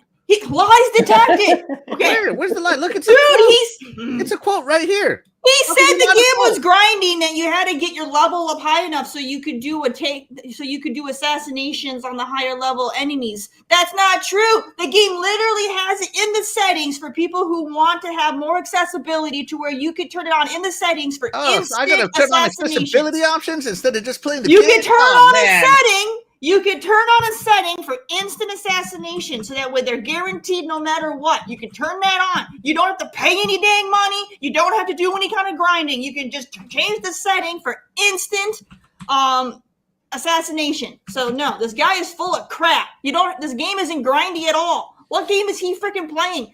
This one, where he doesn't have to go to the settings. Ubisoft games are not grindy. All right. Freaking go play if you want grind, go play like Nintendo. Nintendo has a lot of grindy games. Or go play your what is it, the Destiny, Dark Souls or stuff like that. That stuff's grindy. Or Capcom has a hard on for grindy games. Go play Monster Hunter.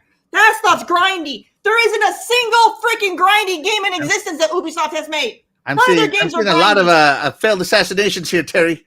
Because they didn't, have their shit turned on. But you shouldn't have to turn it on. I mean, the game is called Assassin's Creed.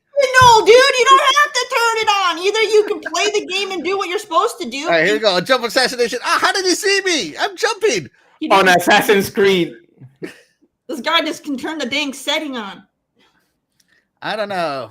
I mean, you want to talk crap about Dark Souls. Dark Souls has no settings to make it easier. It is the game. Right? Yeah, but he's saying this game is grindy. Settings to make the game. He's saying the game is grindy, which it's not. If you just play through the areas as you go through the game like you're supposed to, you're going to continue to level up. to where you could easily go into other set. Maybe you shouldn't be, a level 1 character and jump to the level 50 zone and then make a goddamn article about how, you can't do anything. Like, name me one freaking game where you can have your startup character go to a high level zone and fucking achieve, the miracle works over there. You can't do it. This guy. I got one. I got one, Terry, right away. This dude is full of BS, man. I got one. In a Nintendo game called The Legend of Zelda, you can go directly to the final boss and kill him, as long as you got the skill. Just saying. This is stupid.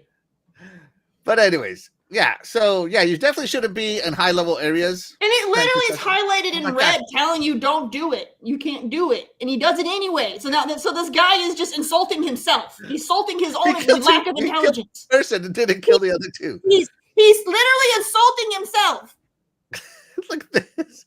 I'm loving this video. It's so funny to me. The Assassin's Failed Creed. The Assassin's Failed Creed. All right, so Terry, this guy wants to have more fun. He has to pay up.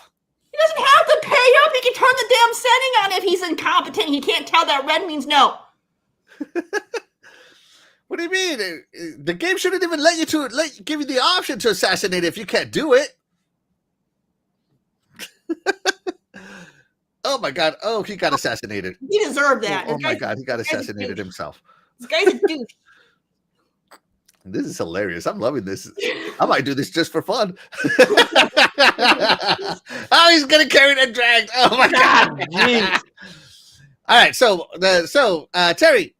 So this guy obviously wants to have more fun. Misinformation. This guy is spreading misinformation. You don't go and take a low-level character to a higher-level zone and think that you're going to be able to achieve all these things. That's what this guy did.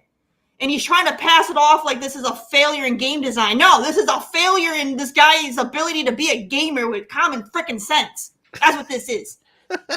But Terry, you gotta understand. Not only that he's failing, but he's actually failing. No, he went to a high level section so he could try to make a point. That remember infuriating. And then he sit there and he create a rage bait article trying to downplay how terrible Ubisoft is for how they designed this game when the guy himself is just an incompetent fool. But Terry, you gotta look closely. He's playing on a failed console. Look, you see the R1, the square. Yeah. You know what I mean? A failed console. Gamers over there. Yeah, so he's putting on there. No wonder he's failing. Look, if he wants to kill these high-level characters like this, then he can go into settings and turn on, guaranteed assassination, and he can freaking do it. See, look at that. Fail R1. Nobody uses R1. Sorry, I'm going to play this again because I was just laughing this whole time. Damn it. See, but you got to understand he's playing inverted. So instead of assassinating, he's doing everything backwards. Plus, look at his quest. He's doing the Winter Raiders quest. That quest can only be played in winter. It's not even winter in his game. He's never going to get that quest done. Oh, so you got to wait Oh my God. The whole point of that quest line is how about how these enemies only show up in winter and they attack people on the street. So how is he going to find them? It's not even winter time. This dude's incompetent.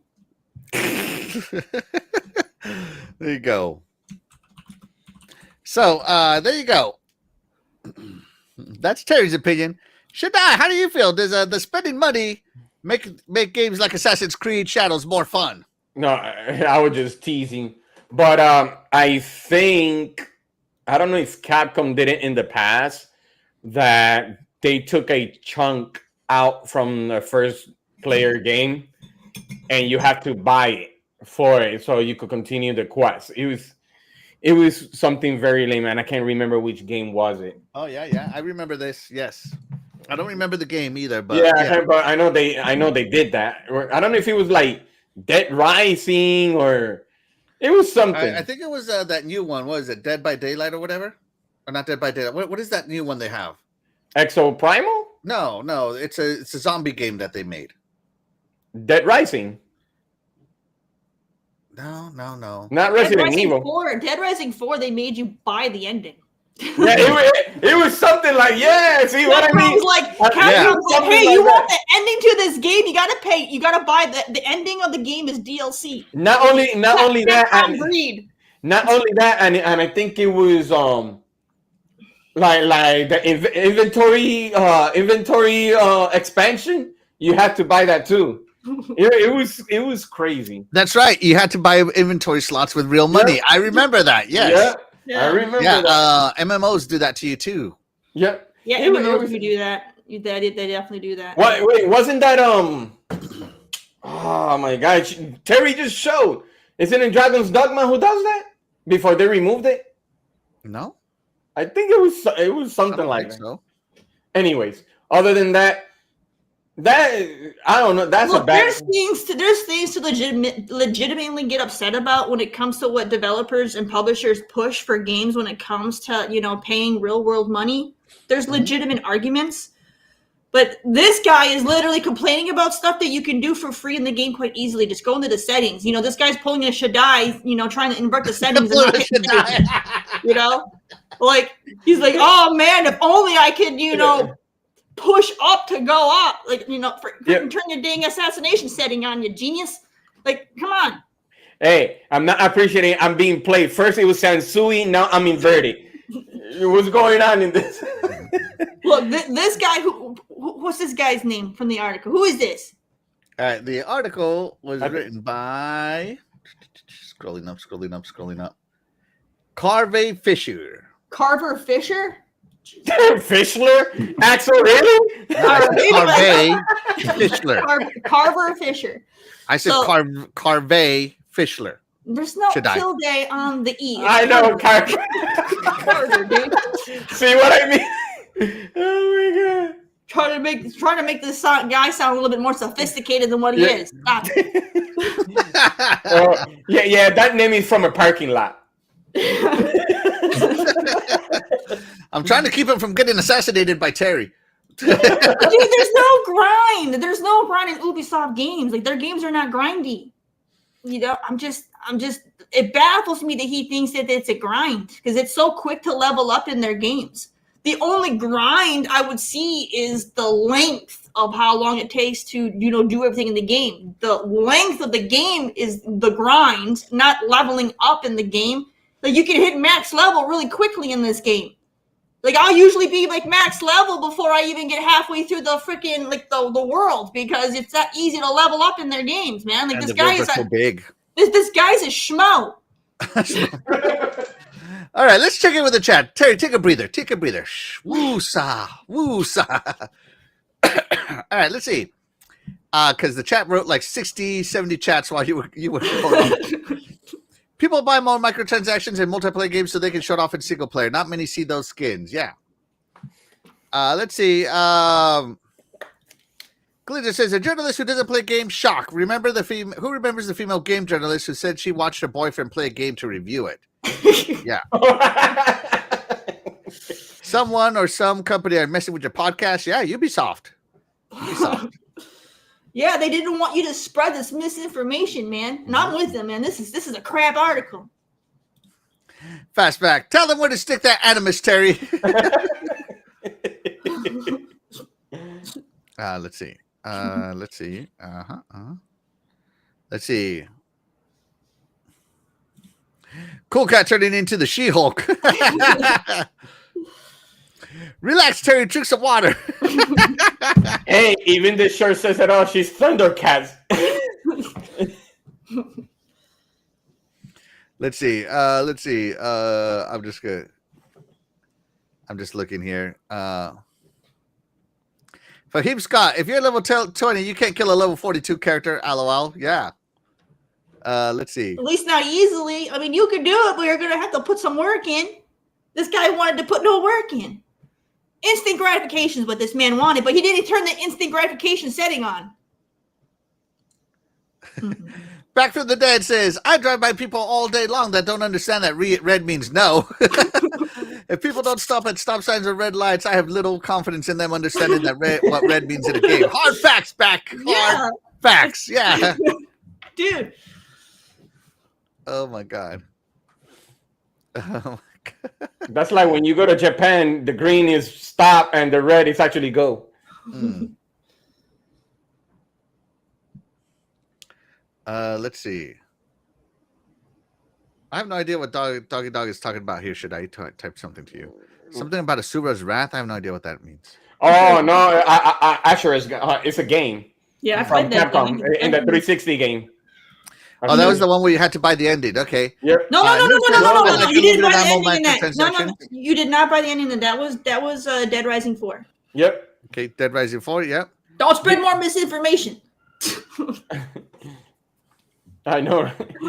He looks like what was that fighter from Street Fighter? Asuma, whatever it is. That's the Fahim Scott, his name in the game I thought about was Dying Light. Yeah. No. Terry's about to rename this man into Inverted Should Die instead of Inverted.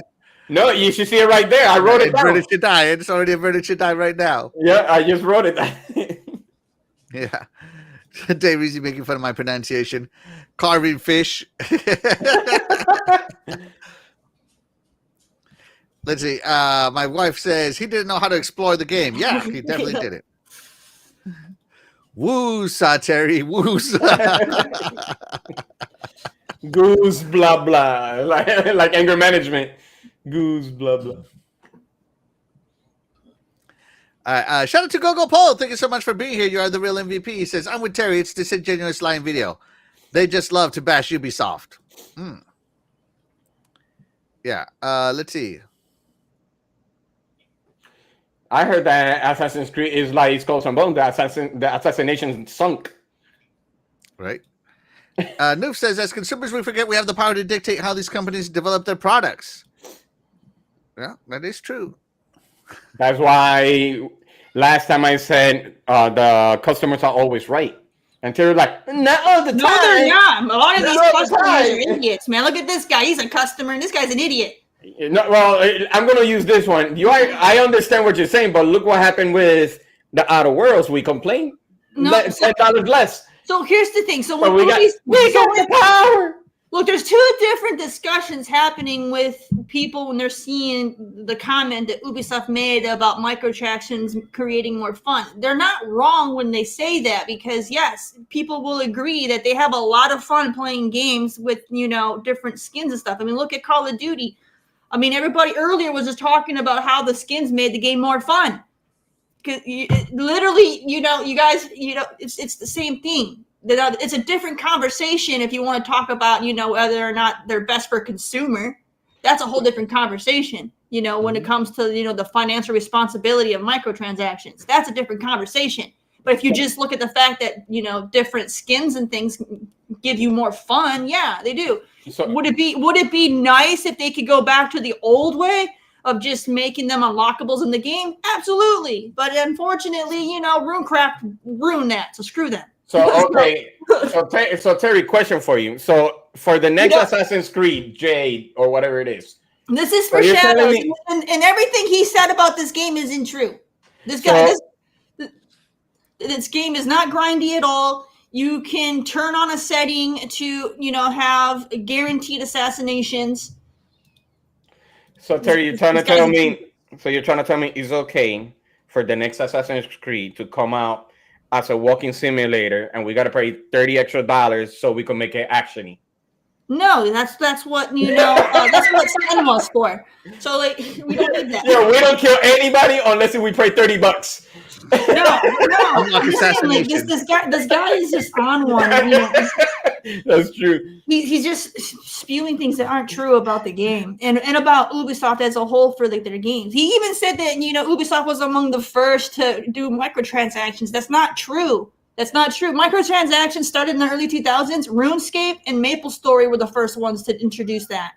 Hugging Creed. And it didn't become mainstream by the big publishers until the 2010s. So Come on, man, get your facts straight, dude. Like, it was literally small devs that started this, because we've said how many times that the indie devs and the smaller devs are the innovators and they create things. So, microtransactions were created by an indie dev. Dang, that guy, somebody should have assassinated him. So No, I'm just kidding. you can't be, people want to blame Ubisoft or EA for it. I mean, yeah, they may use it a lot in their stuff now, but they didn't create it. They're just taking advantage of something that works. So that means it's a hugging. If people didn't buy into it back then, it would have phased out. But people bought into it, so it became more popular, because that's how things work. You vote with your wallet. You keep spending that money, they're going to keep putting it in. That's the rule on the streets. And you got people spending thousands of dollars. Yeah. People spend thousands of dollars on skins for Call of Duty and Fortnite, and people spend thousands of dollars for like NBA 2K. That's why microtransactions aren't going away. It's because the majority of the consumer base are doing that stuff.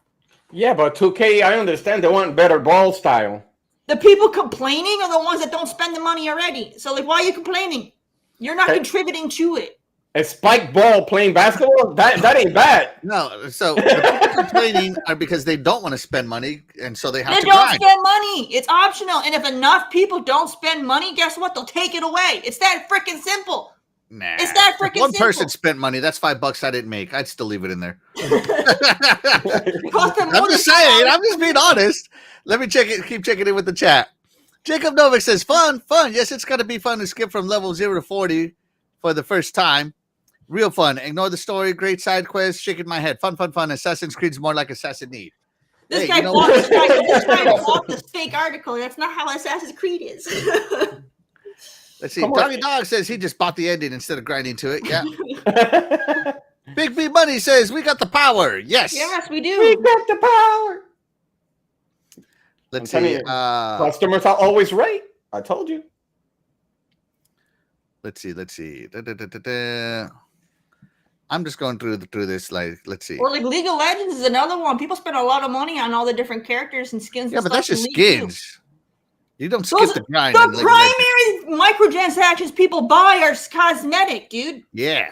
But I think, the person who's talking about microtransaction anybody buys is cosmetic related. But I think the person is talking about probably a piece of something that is supposed to be in the game. Well, no, the argument here is to skip the grind and go essentially be OP. Limit it to the single player games, and like I don't buy microtransactions in single player games. The only time I've ever really done microtransactions was for online like multiplayer games. Because what's the point in buying something in a game? Like no one is gonna see it. You can't without having it. So like no, it's I don't spend money like that on a single player game. But that's me. But remember, they do have DLCs for extras, so they and Ubisoft also has it to where you can find in the current like for shadows, you can find they made like the currency for the shop as a collectible in the game. You can, if you explore enough, you can find it and you can buy the stuff for free. So Terry, if I spent $20, how many hours can I cut off of Assassin's Creed Shadows? 0. Right here, because there's no boosts in this game for you to just. This guy is so full of crap, man. Like I'm just pushing your buttons, Terry. All right, so that's how Terry feels. Woo, sa Terry. Terry, how does the chat feel? Yeah, but maybe Division. That might be the only Ubisoft game where you can do like the XP boosters. I think. Terry no. I take that back. I think they might have had that in what was it? Rainbow Six Siege, but that's an online multiplayer game. There wasn't really levels in that game, so I don't even know. I don't even know what game they're trying to talk about. Well, he was trying to play it off for Shadows, but that's not a thing for Shadows. But anyways, does paying for faster XP make games more fun? 52%. No, I don't have fun spending money. You literally spend money to have fun every time you buy a video game. You literally spend money to have fun. If you didn't spend money, you would own 0 video games. My parents would give them to me for my gifts. Unless you're just playing the free-to-play games, which are, you got to actually pay money to actually play those. Well, I don't have to buy them. I just use the Bing points. But anyways, 42% have no opinion on this. They think, and then 4% say that, yes, I want to spend more money, which is fine. But like, no, I mean, literally, in order to have fun, every hobby costs money. So yes, you literally have to spend money to have fun. Yeah, but don't overcharge though.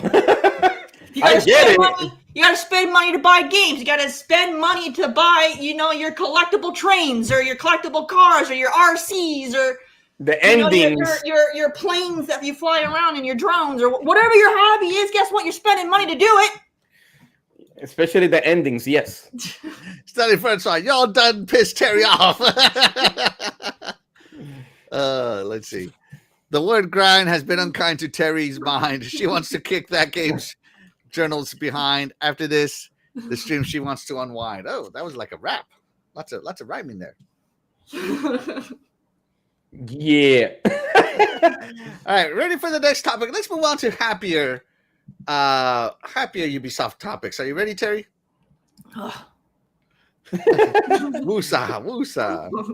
Goose, blah blah. All right, here we We're go. talking Descenders. Okay, this is the Moving bike. on to Descenders. On to a happier topic.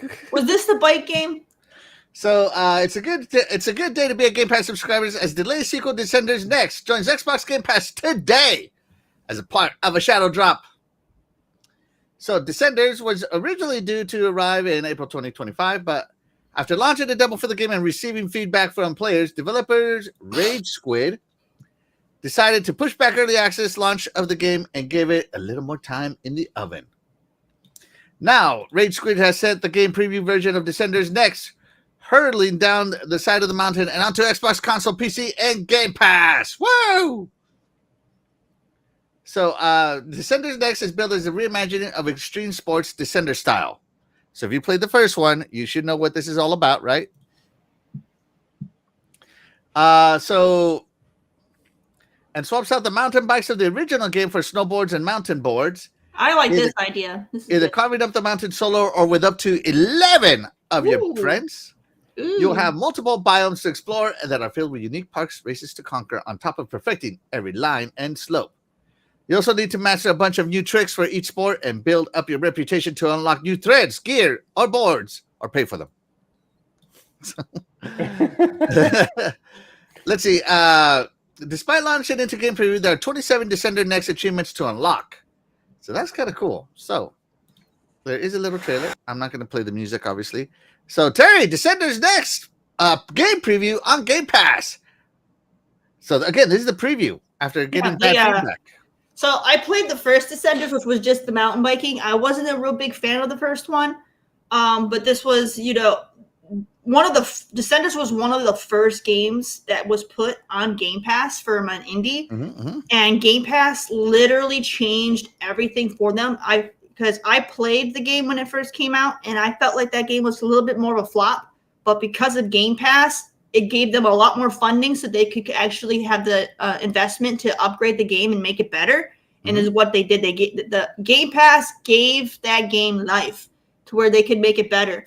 And now they have a sequel. So yeah, that game definitely, in my opinion, would not have succeeded without Game Pass. So Game Pass made it possible for them to create a sequel for that game. And the sequel looks like it's been heavily inspired by Ubisoft. So there you go. Riders Republic, man. I'll go play that. This looks cool, but no. Ubisoft did a better version with Riders Republic. I'll play that over this. But no, I still think that that's cool that they're able to make a sequel and they're adding the extreme sport factor to it. That's awesome. Yeah, I think it's cool, but I didn't play the first Descenders personally. So Xbox gave them extra money for extra content. Got it. I didn't play it. I'm just saying I didn't play it. I'm not saying it wasn't good. I'm just saying I didn't play it. Yeah, I did not like the first one. I did not. But I didn't play it after they did all the updates. I played it back when it was still in beta. So that's the only opinion I have is when it was in beta. It was kind of a hot mess. But the game came a long way. Okay, well, there you go. Shaddai Descenders Next. So the sequel to this one, this is the first one, the mountain bike one, and you can see he paid for a beautiful hat, right? So, what do you think? Are you going to try this out, seeing as it's on Game Pass? It looked interesting, but no, I think I'm over the sports section. but the concept is really, really good because I miss the SSX snowboarding ones. Oh yeah. And Dave Mira times, and well, we do have Tony Hawk still, but it's good to have something like this of a mix. Go Oh my play gosh, it's Riders still on Game Republic. Pass. I'm gonna try it now. No, because Go I know. play Riders Republic, dude. No, I know. We had to talk about that one, but I'm like, well, I don't know if I see myself riding that bike, but. Riders Republic has everything in it. Oh my God, Riders Snowboarding, Republic is biking, on Game Pass. You're snowmobiling, right. skiing. Yeah. It's got So there everything you in go. it. Let's check in with the chat real quick. So this is pretty much Descenders Horizon 2. No. Let's see. Doggy Dog says there's 3 ways to have fun: money, money, and money. The 3 Nukem says takes money to have funny. Let's see. Terry was wearing her Terry wearing her rant pants today. Let's see. Nukem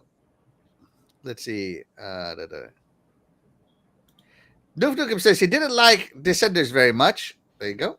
I feel like if he's going into this loose sand, he should be losing speed. The packed trail should be where he gets his speed. He should be losing it if he goes off course. Well, remember, he's using that. Scott does agree with you. Riders Republic is better. That game is really good, and they've added so much content to it. I need to go back to it, man. But no, it's really good. And if you don't want to do the biking stuff and you just want to do snowboarding, go play Steep. Steep is really good. I think that person is using that Wu-Chang controller. That's why he's writing it correctly. Yeah, probably. Gogo Poe says, yeah, Riders Republic is fun, but Descenders has random maps. Stanley Francois says Riders Republic is better. Gogo Poe says both are good games. Let's see. So yeah, there you go. Descenders on Game Pass. So there you go. Good news. Good news. Trying to woo Terry. Woo All right. So Avatar. Moving on to the next topic. Next Ubisoft topic. Avatar, Frontiers of Pandora is finally getting a third-person mode. Not that it ever needed it, in my opinion, but hey, whatever. Right? So, there we go. Okay, so, in the latest update, which is this it? Yeah, okay, yeah. So, in the latest update, they're showing the third-person perspective update. So, Avatar, Frontiers of Pandora is super affordable right now. Terry played it to completion. She grinded the crap out of this game. It's not a grind. This game's awesome, though. Like I feel like this is one of those gems that Ubisoft made that people just didn't even bother with. Probably, because I feel like people already have like their own grievances with James Cameron's, Avatar, so they didn't even bother with the game. But this game is beautiful, man. Now, I bought this game on sale for like $10 at Walmart. I remember posting it. And now that this update is coming, and I'm like, oh God, how much are they going to charge for the update? It's free. Yeah, Ubisoft gives free updates. That's right, because people like Terry has already paid up front for all of us to benefit. Yes. Or you could get Ubisoft Plus for like $17 for the month, play all the games you want, and then cancel. Yeah, so here it is, the third-person update. Terry, are you going to relaunch into Pandora and play this in third person, Assassin's Creed style? Dude, I go back every time they have new DLC. I go back and I play it. So then if they add another expansion, I'll go back and play it. The third person I'm indifferent about. It's just because the gameplay reminds me kind of similar to Far Cry, and that's first person. So I'm happy with that game being first person. So I'm a huge Avatar fan. I know some people hate James Cameron, but I think he's a great director. This game is so good. And Avatar is like the best movie to see in 3D ever. And I can't wait to play this game. So I think this is going to be my next game that I play after I'm done with that. This game is so fun. And it has co-op too. So but yeah, this game is a lot of fun. Yeah. A lot of fun. I can't wait to play this. And the third person view, I'm neither here nor there personally. I'm okay with first person view. I don't get motion sick or anything, but all this does is open it up to some people who may get motion sick, like my friend. She really does get motion sick, like serious, right? She only plays third person perspective games. Period. Yeah, and like in this game, you can play it. You can either run and gun if you want to treat this game like Call of Duty and Far Cry, or you can go stealthy. I spend a lot of time kind of just sneaking around and taking people out with my bow. So like you play it however you want to play, man. Have fun. Bow? Why? When you got bullets? Because my bow has grenade arrows, so I can literally, blow people up. You can literally fire grenades. No, I'm just kidding. I know what you're saying. You can carry more arrows than you can carry grenades, though. That's the okay. Yeah, that would make it. Yeah. So there you go. Third person perspective coming soon. Oh, this game is so pretty. Have you played this game? I am so hyped. No, I have not, but I have been curious about it. Dude, this game is always on sale. Always. It's just that I don't like Avatar. Isn't the summer sale still going on for a few more days? I think this game. Yeah, the ultimate sale. Yeah, this game. I think this one's in that sale. You can get this game cheap. It's a really good first-person game. If you want to do third-person, fine. But it's not on sale right now. It's $69.99. But trust me, it'll be on sale next week. It'll be on sale again. Like this game goes on sale often. Terry, you could get it for me for extra content. Dude, this game is so fun. Like the combat's fun, and the world is just stunning. Like it's so vibrant and beautiful. Like this was my game of the year when it came out. I loved it. Okay, let me ask you something. The most beautiful game. It's an open world. The story's a little weak, but I mean, it's about the gameplay and like the world for me that won me over for it. Is it an open world game? Yeah, kind of. Got it. The world opens up the more you play. As typical Ubisoft games. And then they added expansions that gives you like a new world map to kind of go to, but you have to finish the base game to play their expansions, which I love that Ubisoft's been doing that, where they're like, hey, you want this DLC? You got to finish our game before you can play it. I love that because otherwise people, It's supposed to be like that. They never finish their games, man. So this is like, hey, finish your dang game, and then you can play more. Yeah, but that's people that only interest in multiplayer, which sucks. But that's the reason why campaign is so important. But I want to give it a try. I want to check it out, honestly. Definitely do. Let's see. Jurassic Park needs a game like this. Yeah. They already have one. Outlaws, Star Wars Outlaws, and Avatar are awesome-looking games on HDR OLED. Ooh, I do have my HDR on. Outlaws is another one that I enjoyed. Very fun game. People bash Ubisoft, but if you go back to their games in the mid-2000s, they had the best graphics and can still stand up to recent games. They do. That Ubisoft engine that they use is crazy. Yeah. All right, so that is it for that. I thought it would just be fun to talk about some positive Ubisoft after we fired up Terry. Woo-saw. Like when I was making the order of the show, I'm like, do I want to fire her up first, or do I want to fire her up last? But I'm telling you, you play this game and it becomes nighttime, and then you go into like the caves and the certain areas that have the bioluminescence. The game is just mind-blowing, stunning, man. Like you'll spend so much time just admiring the atmosphere and the environment. Like it's so detailed and well done. Like. Mm-hmm. Like this game should have won all the awards for like design and stuff. It really should have, because it's definitely probably the most beautiful game that's come out in a long time. But see, we get to enjoy scenery like that, but we don't enjoy it when they're trying to charge us something that is supposed to be in first player games. What are you talking about? What are they charging you for? Well, whatever that happened earlier. Why are you reading that? The update comes out on Friday, December 25th. December 5th, not 25th. Sorry, I'm not thinking Christmas. Just weeks before the next release of Avatar movie, Avatar Fire and Ash. Cannot wait. Oh, wow. Another one. I didn't know that. For sure. 3D all the way. Let's see. All right, so moving on. So I don't know if you guys know about this game, a little game called No Rest for the Wicked. The CEO of the company that, Moon Studios, straight said that No Rest for the Wicked is skipping Xbox due to current market conditions. I'm starting to hate this word. Tell me specific market conditions. So, even though Microsoft put these people on the map with Ori and Ori and the Blind Forest and gave them all that money and all that stuff, they're like, you know what, Xbox, screw you. We're not going on there. So, No Rest for the Wicked is a Diablo-esque game, trying to be kind of in between Diablo and Jesus, what's that hardcore Diablo one clone? You're talking about Path of Exile? Path of Exile. Thank you. Yes. So this one's being published by Private Division. So yeah, things are looking bleak for No Rest for the Wicked and its Xbox release. Thankfully, not as bleak as we first thought. As CEO of Moon Studios, Thomas Mahler. Don't forget your ticker. Oh yeah, thank you.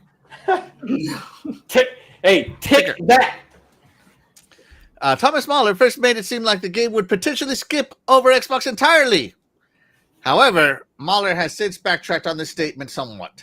Yeah, after the internet went crazy on him. As seen in Ginger Prime's screenshot, Mahler stated on Discord, given current market conditions, we might only release on PS5 and potentially Switch 2 for the time being. We'll have to discuss things with Microsoft to see what makes sense for Xbox. In other words, they want that Game Pass money. Right? I'll translate for you. They want Game Pass money. Because they're not even saying potentially, so they're not even guaranteeing Nintendo. So Yeah. It definitely sounds like something's in the works with PlayStation. Yeah, another money-headed game, probably. Yeah. Probably, just saying. Like he's trying to use, well, we're going to go for what's bigger. What? Yeah. And so he says, and we'll have to discuss things with Microsoft to see what makes sense for Xbox. What makes sense. So that's the part that gets to me. Is like they want them to read over the contract they already pre-signed to see what the legalities are. Yeah, they want that Game Pass money, is what they're saying. Corporate greed, baby, corporate greed. Mm-hmm. Since then, Mahler has taken to X to clear the air, somewhat stating, "There's nothing to officially confirm yet. We want to support consoles, and just looking at the numbers, PS5 makes the most sense at the moment. Ultimately, we will ship on all platforms, but likely not at the same time." And then here comes the baloney excuse. Folks, we are a comparatively tiny indie studio. Making high-quality port is a lot of work. So we just have to do what makes sense. I'll tell you what makes sense right here. I'll highlight it.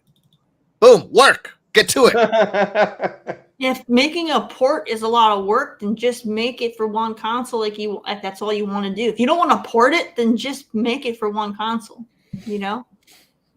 It costs a ton of resources to make a full console port. As I said, ultimately, will be on all platforms, but that'll take some time. Moon Studio is about quality above all, which they are. So if we do something, we want to take the time to do it.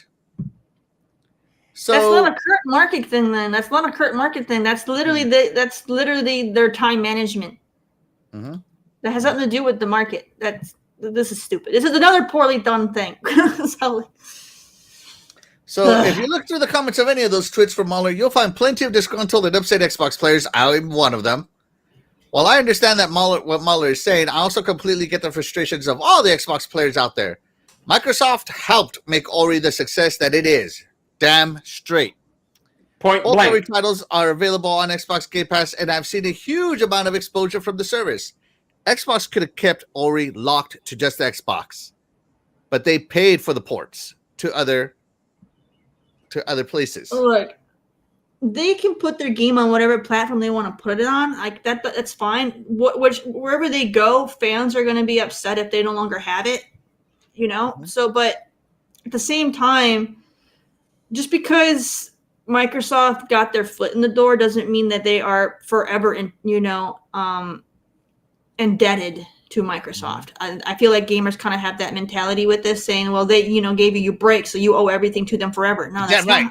No, they don't, man. They're not going to. You're basically saying that they're enslaved to Microsoft forever. No. Yeah. They know. Like they can go where they want to go. It's like you're reading my mind, Terry. I'm just saying, like, no, they can make their own decisions. I mean, yeah, it'll suck for Microsoft, consumers not being able to get the game if it goes PlayStation. But I mean, it won't stay there forever. Eventually, it'll go elsewhere. I don't know.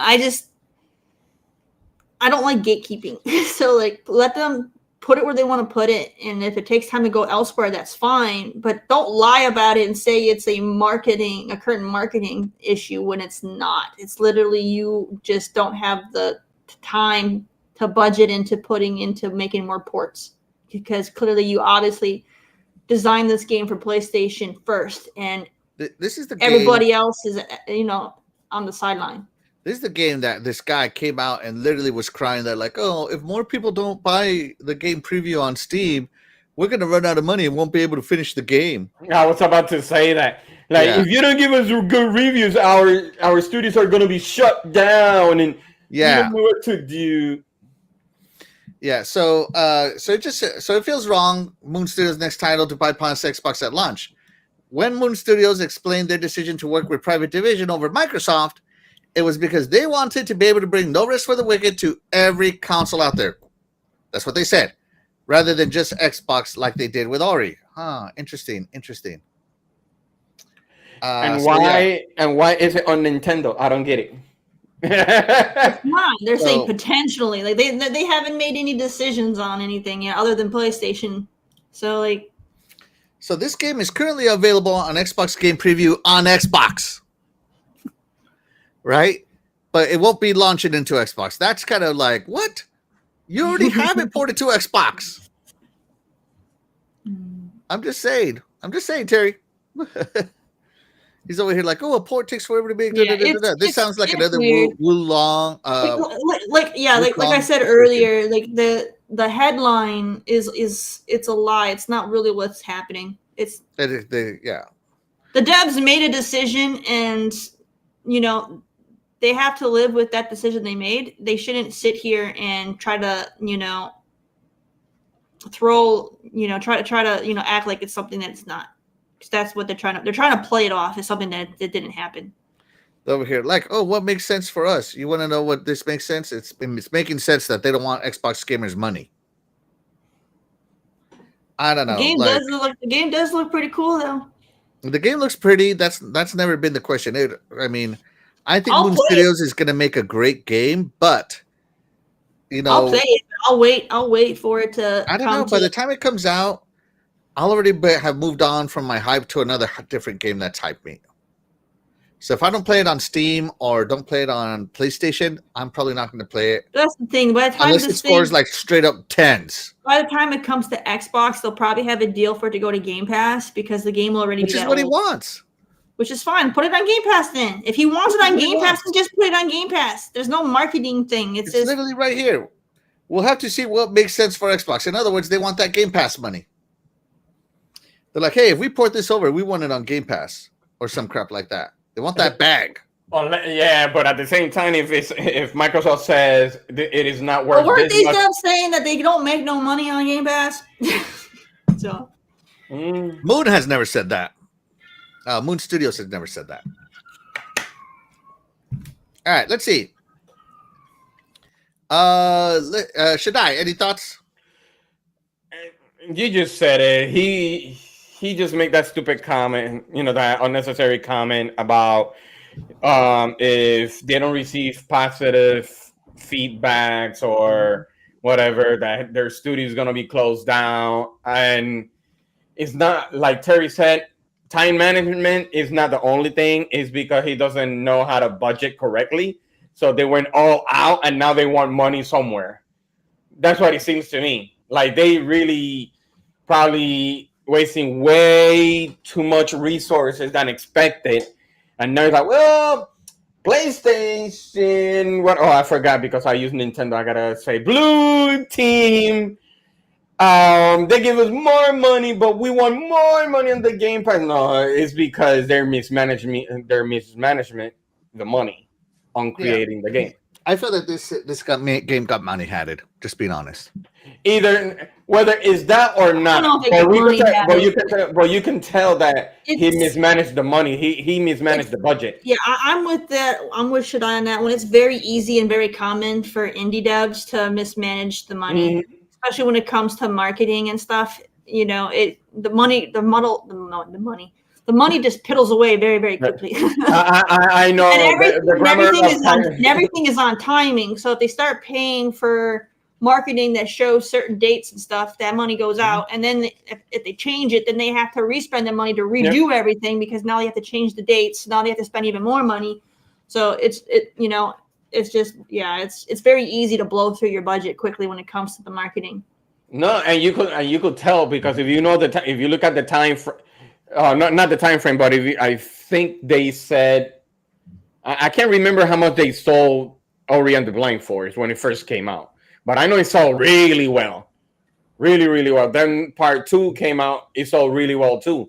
So what the heck have you done with that money before you releasing, No Rest for the Wicked? Mhm. So what you have done? Now maybe the founders gave themselves a huge bonus. Who knows? Well, like you said, Yeah, I that's mean, very these common. Lamborghinis don't pay for themselves. Yeah, because that's very common. Now you want to start in what? Early access? Man, if you want to go like that, might as well just go Kickstarter. Yeah, that's my whole point. Like, this game was already on early access on Xbox. It's already been ported. But that's what I'm saying. It's like, you had the money for that. You want more money? Kickstarter. All right, let's check in with the chat. So this is the one where I'm pissed. So shout out to Happy Cloud Gamer. Thank you so much for being here. You are the real MVP. Appreciate you.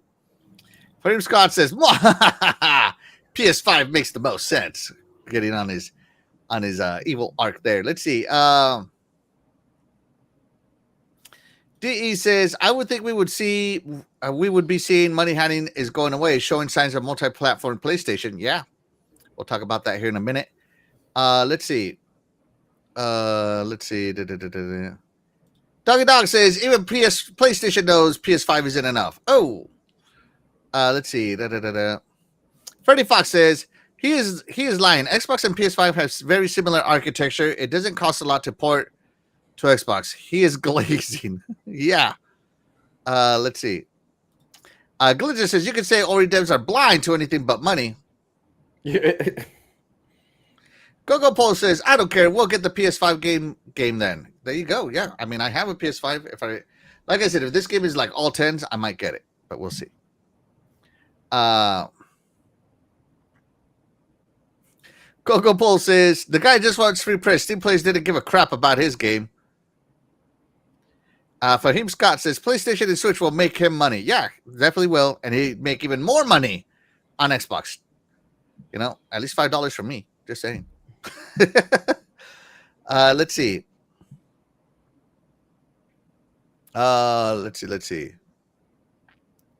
Gogo Play said, I played it. It's okay. The 2D overhead is not as exciting if the game was isometric. Okay. Let's see. Glinzer, I'm not going to do that. Glinzer says, if you're angry at Moon Studios, then moon them. The game is going to be called No Revenue for the Wicked. Oh, if it fails, I can see that trend. Hashtag. Let's see. Big B Money says, PlayStation's first money hack game for this year. I don't know. I think they've money hatted other games. They just haven't been as big of money hats as last year. And Happy Cloud Gamer says, I don't have to play everything. And agreed. And that's the thing, like, if I don't buy it, like, let's pretend this game doesn't get all 10s and I'm not, like, feeling the FOMO, the PlayStation FOMO, right? And so I don't get it on PS5. And by the time it gets to Xbox, because there'll be no marketing, there'll be nothing up front for it, and my hype would have already moved somewhere else, then sorry to say, it's just what it is.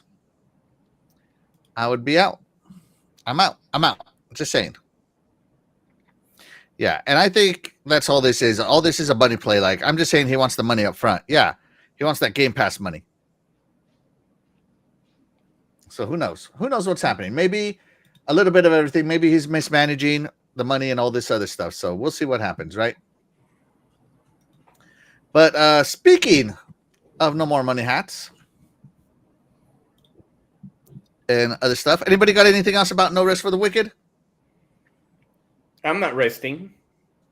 That's right. No revenue for the Wicked. All right, here we go. Ka-chow! Time for the main topic. Are you ready, Terry? PlayStation games coming to Xbox. So, let's see. Blah, blah, blah. PlayStation isn't just the best place. It's also the best place to work. Blah, blah, blah. Nobody cares about all that. Let's go. Control, find the word Xbox. Here we go. Overview for this position. Right?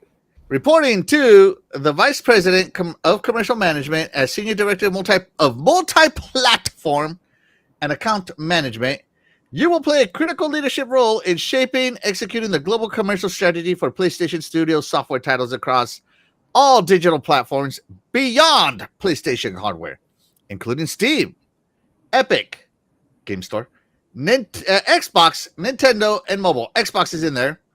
This role is accountable for optimizing title profitability, ensuring cross-functional alignment, and leading a high-performing team focused on multi-platform expansion, mid-range commercial planning, and platform partner management. So, let's go over the history, shall we, Terry?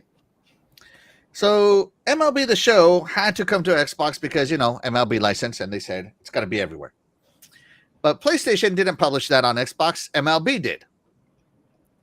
Right? What was that other game that came to Game Pass to Xbox? Here. From PlayStation. Jesus Christ. Kenna. Huh? Kenna. No. That wasn't made by PlayStation. I'm talking first party game. You mean like God of War, Helldivers 2? Helldivers 2, right? So that was published by MLB. Helldivers 2 is coming to Xbox. Published by who? By who? Developed by who? Shaddai? Developed by Nixxes, right? Oh, I thought it was the actual. I thought it was that studio. It's published by PlayStation Studios, right? By PlayStation, Sony Interactive Entertainment, whatever. So they went from like, hey, we're going to pay someone else to do the publishing on Xbox. We don't want to touch that. To now like, hey, you know what? This Xbox money is pretty good. I don't want to play a middleman no more. We're going to publish directly to Xbox. Hey, Team Green with more green. That's not bad. That's right. They saw that green money from Team Green. And they're like, you know what? Let's start publishing ourselves. Even though MLB was on Game Pass, it still sold well. Interesting. Hashtag whole slate. Yeah, it's going to eventually be it. Yeah. Whole slate eventually. Yeah. Shout out to Shell Walker talking about No Rest for the Wicked. He says, yeah, if this game fails, that studio is done because it's obviously that they wasted money. Yeah. Agreed. Doggy Dogs, hashtag whole slate. Sony bends the knee to Philly. Lots of people crying. Lots of crying this weekend from PlayStation fans. Fahim Scott says, Sony is smart about how they do it. I'm good with it. There you go. Yeah, no need to be sad about it. Let me play some Spider-Man. Mm-hmm. This was a no-brainer. PlayStation knows how great of success Xbox has on PlayStation. Yeah, that's right. Our games that nobody wanted to play, our Game Pass fodder, is the number one selling game on PlayStation. Oh! Gogo Post says, welcome to Third Party. How do they maximize profit on Game Pass? By cutting out the middleman, DE. So, now instead of paying MLB or other people to publish games on Xbox, because, they got to get their cut, they're going to use their internal studios, their own publishing arm. And yeah, they probably will be $80 games. I mean, if I was PlayStation, I would do that. I mean, get it on PlayStation for $70 or get it on Xbox for $80. Shoot, Xbox should do that on PlayStation. Knowing them, heck yeah. Yeah. Doggy Dog says, but it's only live service games. It's always how it starts. I mean, that's how it always starts. It's always a few games, and then eventually it's hashtag whole slate. Hashtag whole slate. So there you go. Death Stranding. That's the other one. Thank you, Doggy. Oh, yeah. I had that in mind, but I'm like, I don't know about that one. That's the one I was thinking about. Death Stranding publish. Sure. All right, Sony published the games on their console, while 505 Games published all other games. All right, so there you go. So Sony published it themselves on PS5, but they paid the middleman, 505 Games, to port it to PC and Xbox. Right? And they do claim Death Stranding too. Yep. And so Helldivers is now coming to Xbox, published by Sony themselves. Screw that middleman, which they're going to start getting that money. They want that money, baby. And I can't wait. Hashtag whole slate. Blizzard talks about Lego Horizon Adventures, but nobody else is talking about that game. Trash.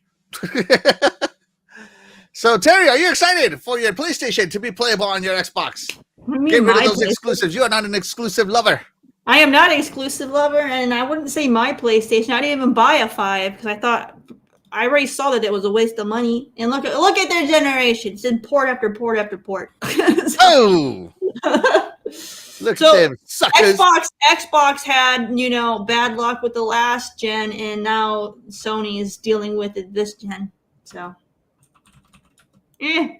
whatever. Just give games to gamers. It really shouldn't matter where you play them. Just let us play what we want, where we want. That's all we really need. Yeah, I agree. Hold on. Shaddai, what about you? Well, this is something that, after so many years that they're not gonna port games on PC, now we saw PlayStation actually porting games to PC. Then we started bothering that they should put it on Xbox. They said they're never gonna put it on Xbox, and look what happens. It's like their fanboyism is dying out so fast in front of their face that every single time they're trying to use their Sony shield, every single time somebody higher up said, nope, we're going here. We are going here. And they're like, kind of feel betrayed now. This is actually a good move, but at the same time, I feel the same thing for Xbox. I'm going to feel for PlayStation. Exclusive steals matter.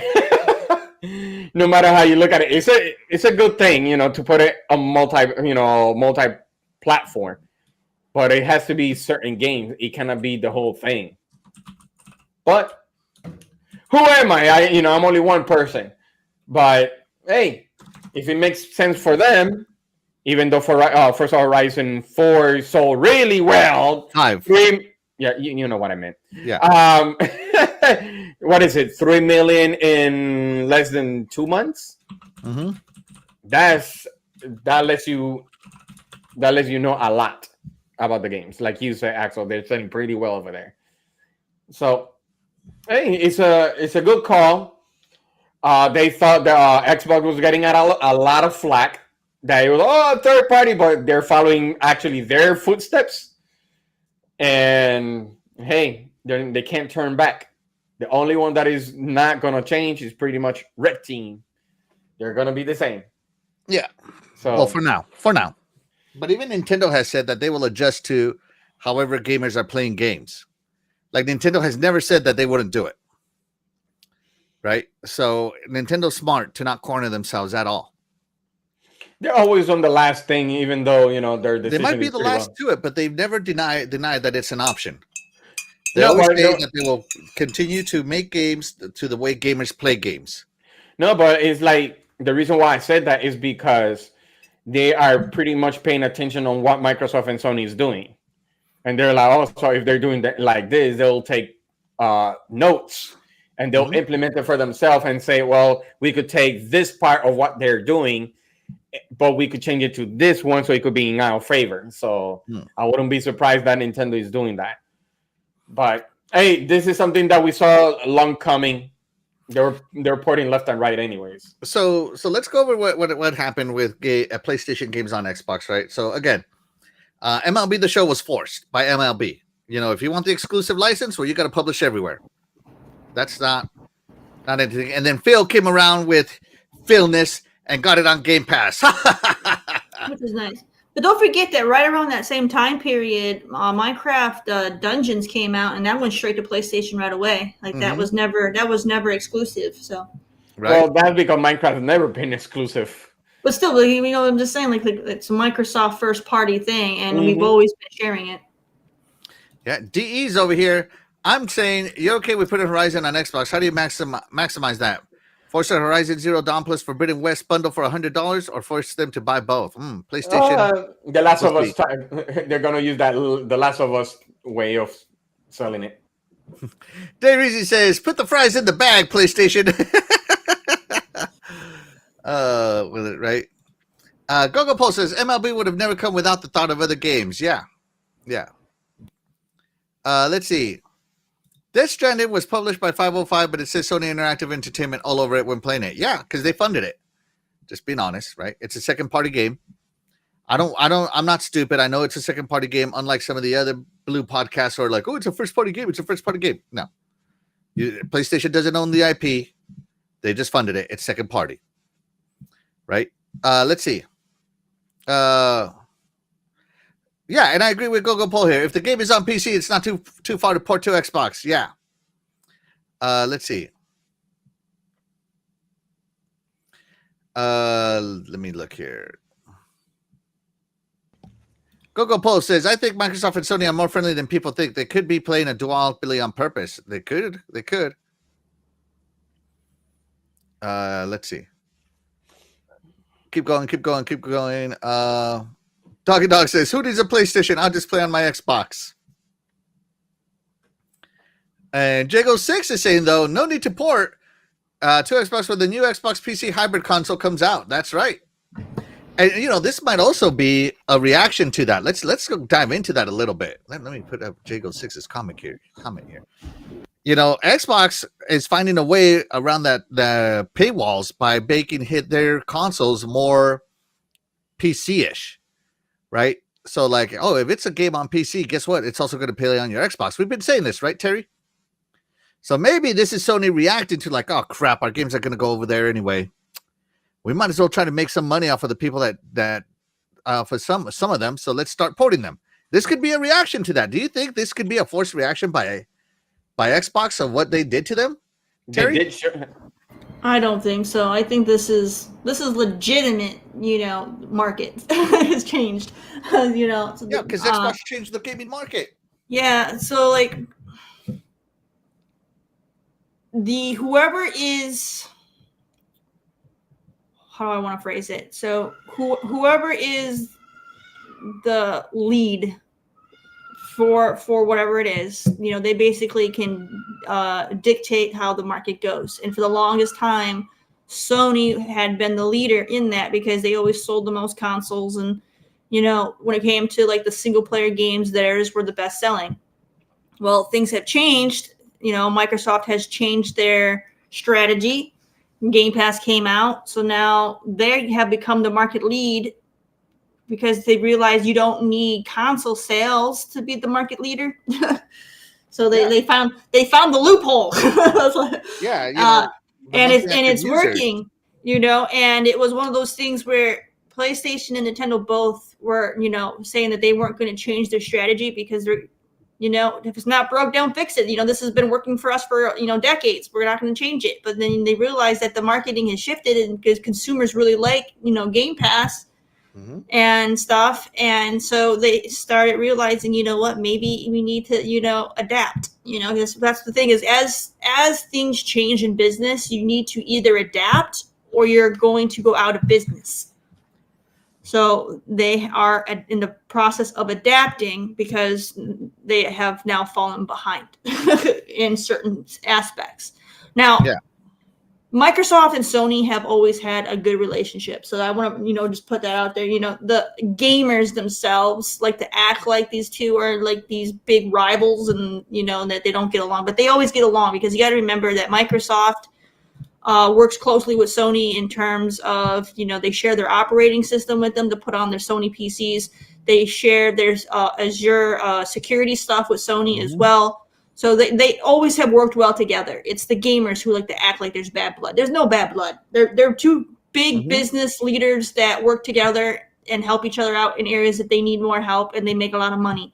And it's the consumers that help them make more money by, creating all this, fake hostility between the two that helps fuel stuff for their branding to help them make more sales. So they allow it to continue because it makes them money. It's free publicity watching a bunch of consumers, act like, crazy fanboys, so that makes them more money. So they're not going to put a stop to that. But no, the market has shifted and they're seeing that. And they also had a change in CEO because I remember Sony's previous CEO was very traditional. Jim Ryan.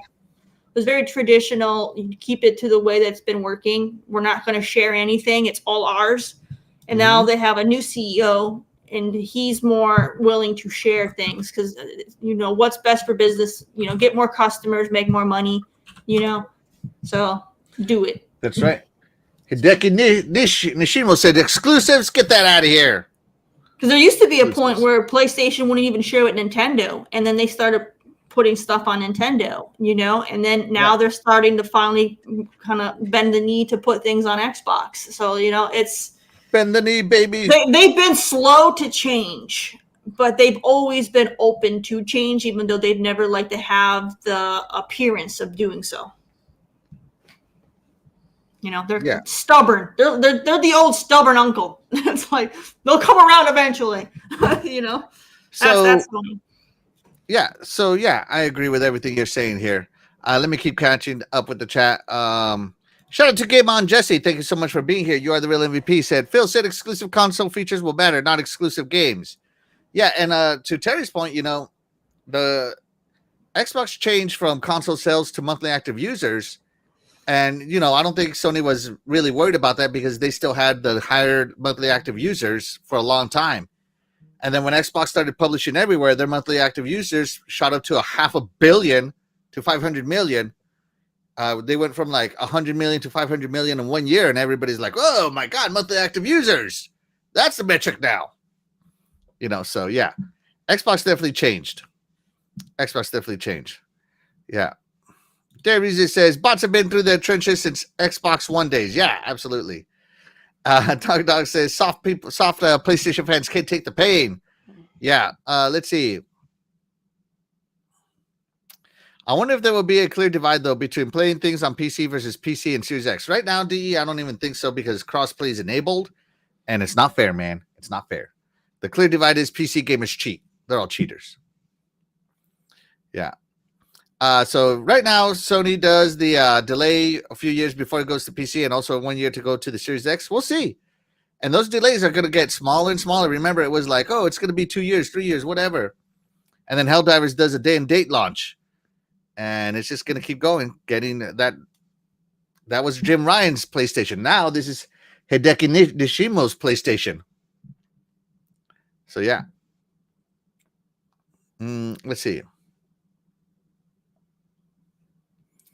Yeah, and it's all about maximizing profit. Yeah, every corporation does that. Let's see. Give on Jesse. Consoles were made to sell you software. You can still sell software without hardware. Then what's the issue? Yeah, I agree. DE says if Forza sells a lot on PlayStation, does that mean Horizon sells great on Xbox? I don't know. Are you talking about Horizon Zero Dawn or Forza Horizon? I'm unsure. Let's see. Fareem Scott, remember the new guy isn't always the best guy. Just saying. Are you talking about the CEO? I'm a little lost. Let's see. Glinzer. So Microsoft and Sony are like actors. I hate you, director. Cut. Microsoft and Sony. Where are we going for lunch? Yeah, I can see that. Yeah. Let's see. Doggy Dog's over here with his hashtag whole slate. Yeah. I don't think that Sony games will ever be on Game Pass. Just being real honest here. But I could be wrong because MLB The Show was on Game Pass. So yeah. Well, they did say they don't want Game Pass on PlayStation since the beginning. Yeah. Jason Max says, just remember, Xbox is number one. It absolutely is. That will change, though. I feel like if the subscriber count for PlayStation Now plummets enough, they will bring Game Pass over to PlayStation. So, and as long, they'll just work it into where anyone who subscribes on the PlayStation side, a cut of it goes to PlayStation. You know what I mean? Yeah, and I also think this is like important because, for years we've known that the console market isn't growing, and just recently, Matt Piscatella, who knows what he's talking about, this is a real journalist, not some crappy Twitter drama journalist. He has said that the age of the console gamer is actually going up. It used to be that younger generations were console gamers, and as they got older, they would shrink, right? And now it's almost flipping on its head, where only older people are console gamers because young kids want PCs. Or mobile. Yeah. So you either make Xbox Mobile, which they're doing. PlayStation's probably going to make a PlayStation Portable too, which they're not going to support. Kind of like they didn't support the PS Vita. the original PlayStation Portable, the PS Vita, PSVR 1, PSVR 2, all that stuff, right? So they'll make another portable and not support it again and let it die. But an Xbox, they're trying to merge the PC with the console really hard. And I have a feeling once they figure that out, the day they figure that out, they're going to be the market leader so hard it's not even funny. Once they figure it out. And they will. Don't think they won't, man. They're spending tons of money getting that going. Well, let's see. They're coming into that portable gaming PC kind of late. So let's see if they manage to get that iron out, because if they build something that is equal, like this one, consoles are the same architecture or whatever feature difference. If the gaming PC is equal to the Steam Deck and the Lenovo Go, you pretty much haven't done anything different. You're pretty much on the same fighting field. You haven't made any changes. See, that's the problem right there. Yeah, but they're trying to merge the console and the PC. So like the big weakness of the Asus ROG Xbox Ally is that you won't have access to your console library.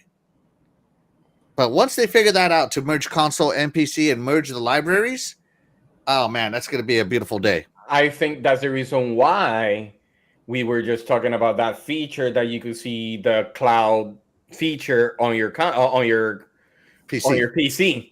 Because if they get that working, that means they could get it working for the hybrid handheld. Yeah, like I said, they're working hard on that Play Anywhere strategy, and Xbox has moved on to an ecosystem.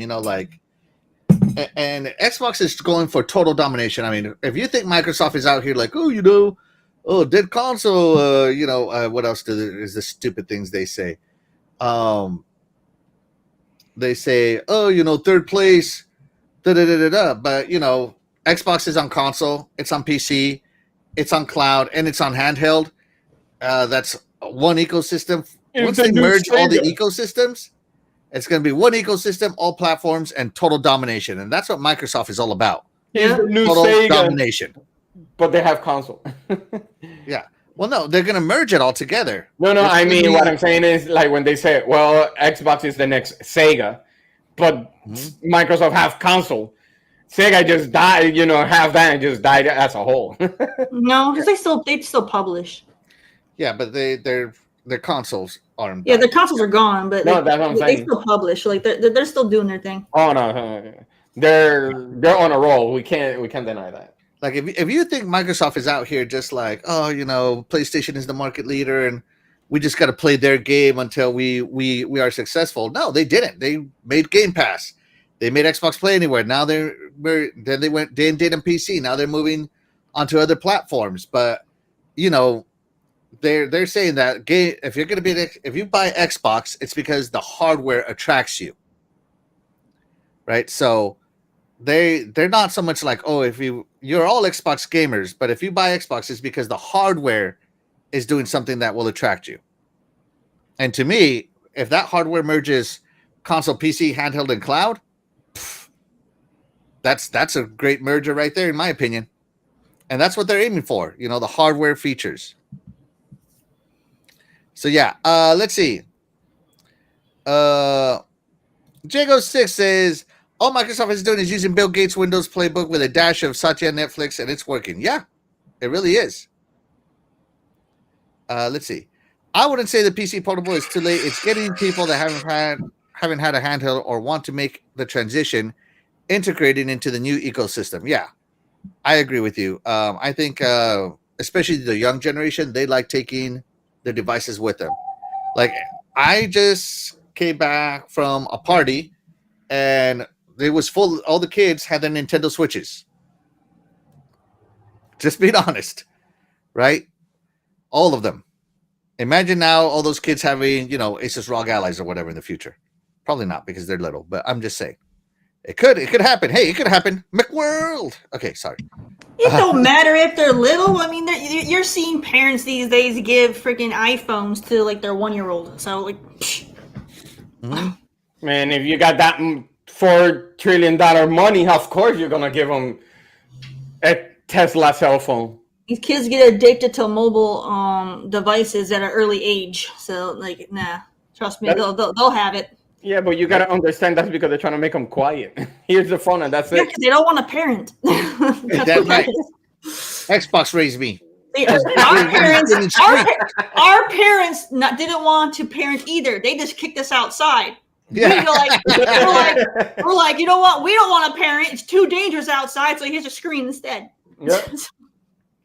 So moving on with this, all right, commercial account management, lead platform relationships across PC console ecosystems, Steam, Epic, Xbox, Nintendo, ensuring strong collaboration, promotional effectiveness, and performance optimization. Team leadership, direct and develop a team of senior managers across multi-platform strategy, account management, platform sales, and planning. Direct reports include senior manager, platform sales, Xbox, and PC. Right? Manager, platform and planning performance, PC and Xbox. They inverted that too. Yeah. So there you go. Xbox is very alive over here. So these games are coming to Xbox. I personally can't wait. Now, am I going to buy these games twice just because they came to Xbox? No. I already have Spider-Man. I already have all that, right? I'm not buying it again. I'm not playing it again. No offense, but there's a reason why some of these games are called one and dones, because I'm not playing it again. And so, but for those of you who are single platform holders, I guess that's great. Or completionist. Yeah, achievement hunters, that's great. You mean but trophy me, hunter. I buy one game per console ever, unless it's like a game I'm a super fan of, like Final Fantasy. I probably bought the OG Final Fantasy on every console it's ever released on. So yeah. So should I? So the whole slate is coming. You think the whole slate or just the partial slate is coming? I think they're gonna go little by little. We already have Helldivers, and if Spider-Man comes, the way I see it, they're trying to go little by little. They're gonna treat it exactly the same they do it with PC. 1 year here, another year here. Xbox is doing the same thing. They just did it. How long did it took for after sending Grounded, Sea of Thieves, Pentiment, and Hi-Fi Rush before they sent out Forza Horizon 4? You said 5. You know what I mean. 5. 5. So how long did it took Microsoft to send the other one? Like 2 years, right? Something like that. Yeah. So I'm not surprised if they're going to do the same thing. They got Helldivers, we got Helldivers. Let's wait until probably next August. Here's Spider-Man. Here's another year. Here's Days Gone. Hey, they even said they're gonna go day by day basis. So day by day, game by game. Yeah. Yeah. So they're pulling another Microsoft, movement. So that's how I see it. Little by little. I can't wait to play this on my Xbox. I was gonna buy this on PlayStation, but now I'm thinking I'm gonna wait. Have you played it? Ghost of Yote? No. Oh, shoot. You know what I thought it was? Infamous. That game is good. Infamous is good. I beat it. Yeah, so I think it's gonna take time to rev up. I don't think every game that already exists is coming. They're definitely gonna put their high sellers on here. But I think they're gonna keep some games on PlayStation, such as Astrobot. I don't see that game coming over to Xbox because it uses like the haptics a lot. So yeah, I just don't know. I don't think so. Jesus Christ, DBZ. That's brutal. Let's see. Yeah. Jago 6. Eventually, a ton of Sony games are coming over either via PC or console route. It's already happening. Absolutely. Can I add Absolutely. So, Can I add I can't something? wait for this game to come to Xbox. Oh, it's going to be the Let best me- way to play. Let me add something. It's not because. Let me put it this way. I know you said if it was because of the PC hybrid portable. That's what I'm saying. No, Because- I know what you're saying, but remember, everything started is not because of the portable. It's because of that Xbox Play Anywhere. That's how it started before the console did or the portable did. When they found out that that was a success program, of course they're gonna decide like since we have this program working just fine, now let's go for the portable part now, and that's what they did. So that's what I wanted to say. It's not because of the console; it was more of that program that made it go that direction. Maybe. But yeah, this game is coming to Xbox. Me and my friends are already planning on buying it. Me too. And we're going to play the crap out of it. You let me know. And I'm glad that the console lines are starting to blur a lot, personally. I think that's good for everybody, personally. Man, you have so like flip flops. No, I haven't. You have. You're like, yo, No. I'm happy the lines have blurred because now I can play all these games. But before you were like, my no, Xbox. exclusives are the only things. No, but Everything must be exclusive. They have to be. Yeah, but That's he is right. But this is more like a Dude, multiplayer game. You flip flop from being a exclusive elitist to being like, yeah, I like sharing. I don't like sharing. First of all, I don't like sharing. Right. Uh-huh. The thing is, like, I still think exclusives matter, and I still think every platform should have some. I have to agree, Axel, because the main one is anything that have multiplayer aspect or mode should be multiplayer. That's where the money comes from. No, because that's like every Xbox game. Because Sony doesn't know how to do multiplayer. Exactly. Exactly. This is only one of them. We'd only get like 2 games from Sony in like 20 years. But that's what I'm saying. That was the thing, right? No, whereas Sony would get like every Xbox game ever made because Xbox knows how to do multiplayer.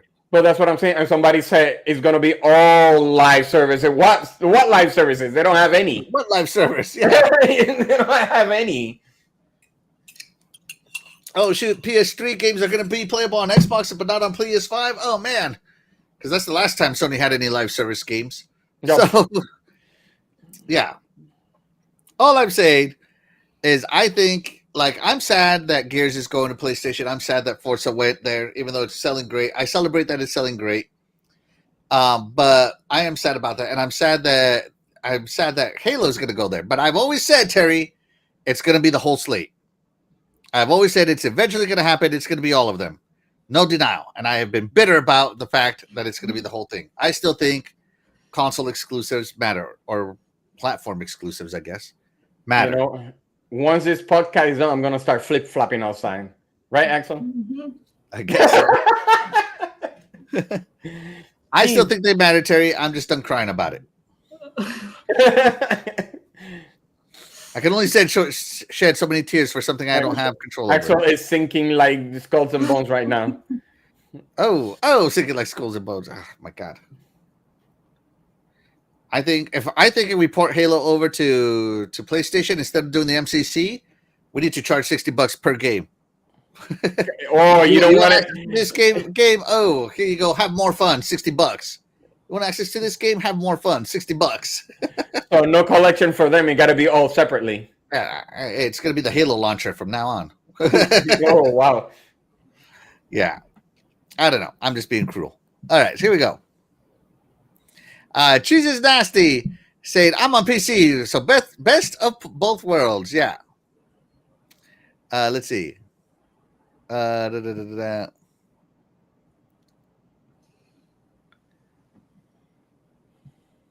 So Freddie Fox says that don't forget that Boomstick said that on his show, Legit Horizon is done and is sitting on his shelf waiting to get announced, and he says he knows it for a fact. Oh wow, okay, there you go. Yeah, I remember that. I saw that episode.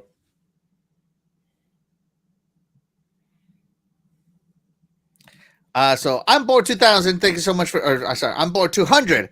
Thank you so much for being here. You are the real MVP. He says, I'm the opposite. At this point, I want games to be on every platform as possible. In like 5 years, there's people that will be playing the game less often. So there's no point in splitting the community. Yeah, there you go. Let's see. Well, how can you be different than anybody else? That's a question right there. What do you mean? What I mean is you need to be different than everybody else. That's why exclusive. The splitting part, it does not matter. That's like an everyday thing. If everything is the same, might as well just have. This is more an example. Have Nvidia merge with AMD because they make the same thing. Mm-hmm, mm-hmm. They're gonna say no because they have this thing or they have that thing. That's why you need exclusivity. That's more an example. And again, I've long asked on this show, and every time I'm not even going to ask again because it's always been answered. Chat doesn't care about exclusives. All they care about is Game Pass exclusive. They want Game Pass to stay and be the best value in gaming, and to them, that's the exclusive that matters. Yeah, and like Netflix and Disney. Yeah, I got it. I understand that part.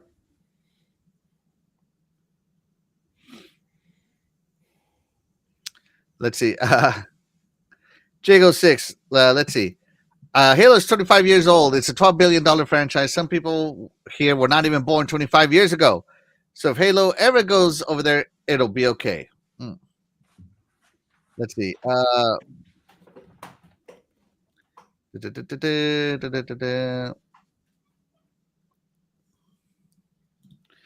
Wacko Games, thank you so much for being here. You are the real MVP. Says, actually, I will become a PC gamer if you ship me a 4090 rig. I don't even have a 4090 rig. Screw that. Stay on console, you pleb. So, yeah, even I don't have a 4090. Yeah, no. Let's see. Lots of stuff. Chat has been on fire today. Shout out to the chat. All right, so that's it. Anybody got anything else to say about the whole slate coming over to Xbox? Yeah! Terry? For democracy. Democracy? That's what they use at Helldivers. Yeah, for democracy. Super Earth. All right, Shaddai, do you have anything left to say about this topic? No, I do not. David says, I have something last to say. All right, let me hear it, David. PlayStation, welcome to Xbox. Yeah, welcome to Xbox. Doggy Dog says, hashtag whole slate. Dave Reezy says, PlayStation is dead. That's right. They got no games. So yeah, there you go. That's going to do it for all the topics I had planned today. Does anybody have any topics they want to talk about? No. No. All right. But before we get going, Terry, we had a poll. All right. How will PlayStation port the games to Xbox? 40% of you said a mix of first and third party publishers. 33% said whole slate first party publisher. 13% said with third party, and another 13% said live service only. There you go. Let's see. So Sin is using DVD players. Same reason no one questions why there's so many different branded Blu-ray and DVD players. They all play the same media, but each offer their own hardware features. Yeah. So there you go. All right. So that's going to do it for the show today, guys. But of course, we wouldn't be able to do this show without you guys, the chat. And that's why you guys, the chat, will always be the MVP to all of the shows here on the Iconic Video Games channel. And with that being said, we are going to go ahead and get out of here. I'm Maxwell1324. I'm Cool Cat Terry. And I'm Inverted Shaddai. And we'll catch you guys next week. Bye, everybody. Bye. No, I got to do it inverted.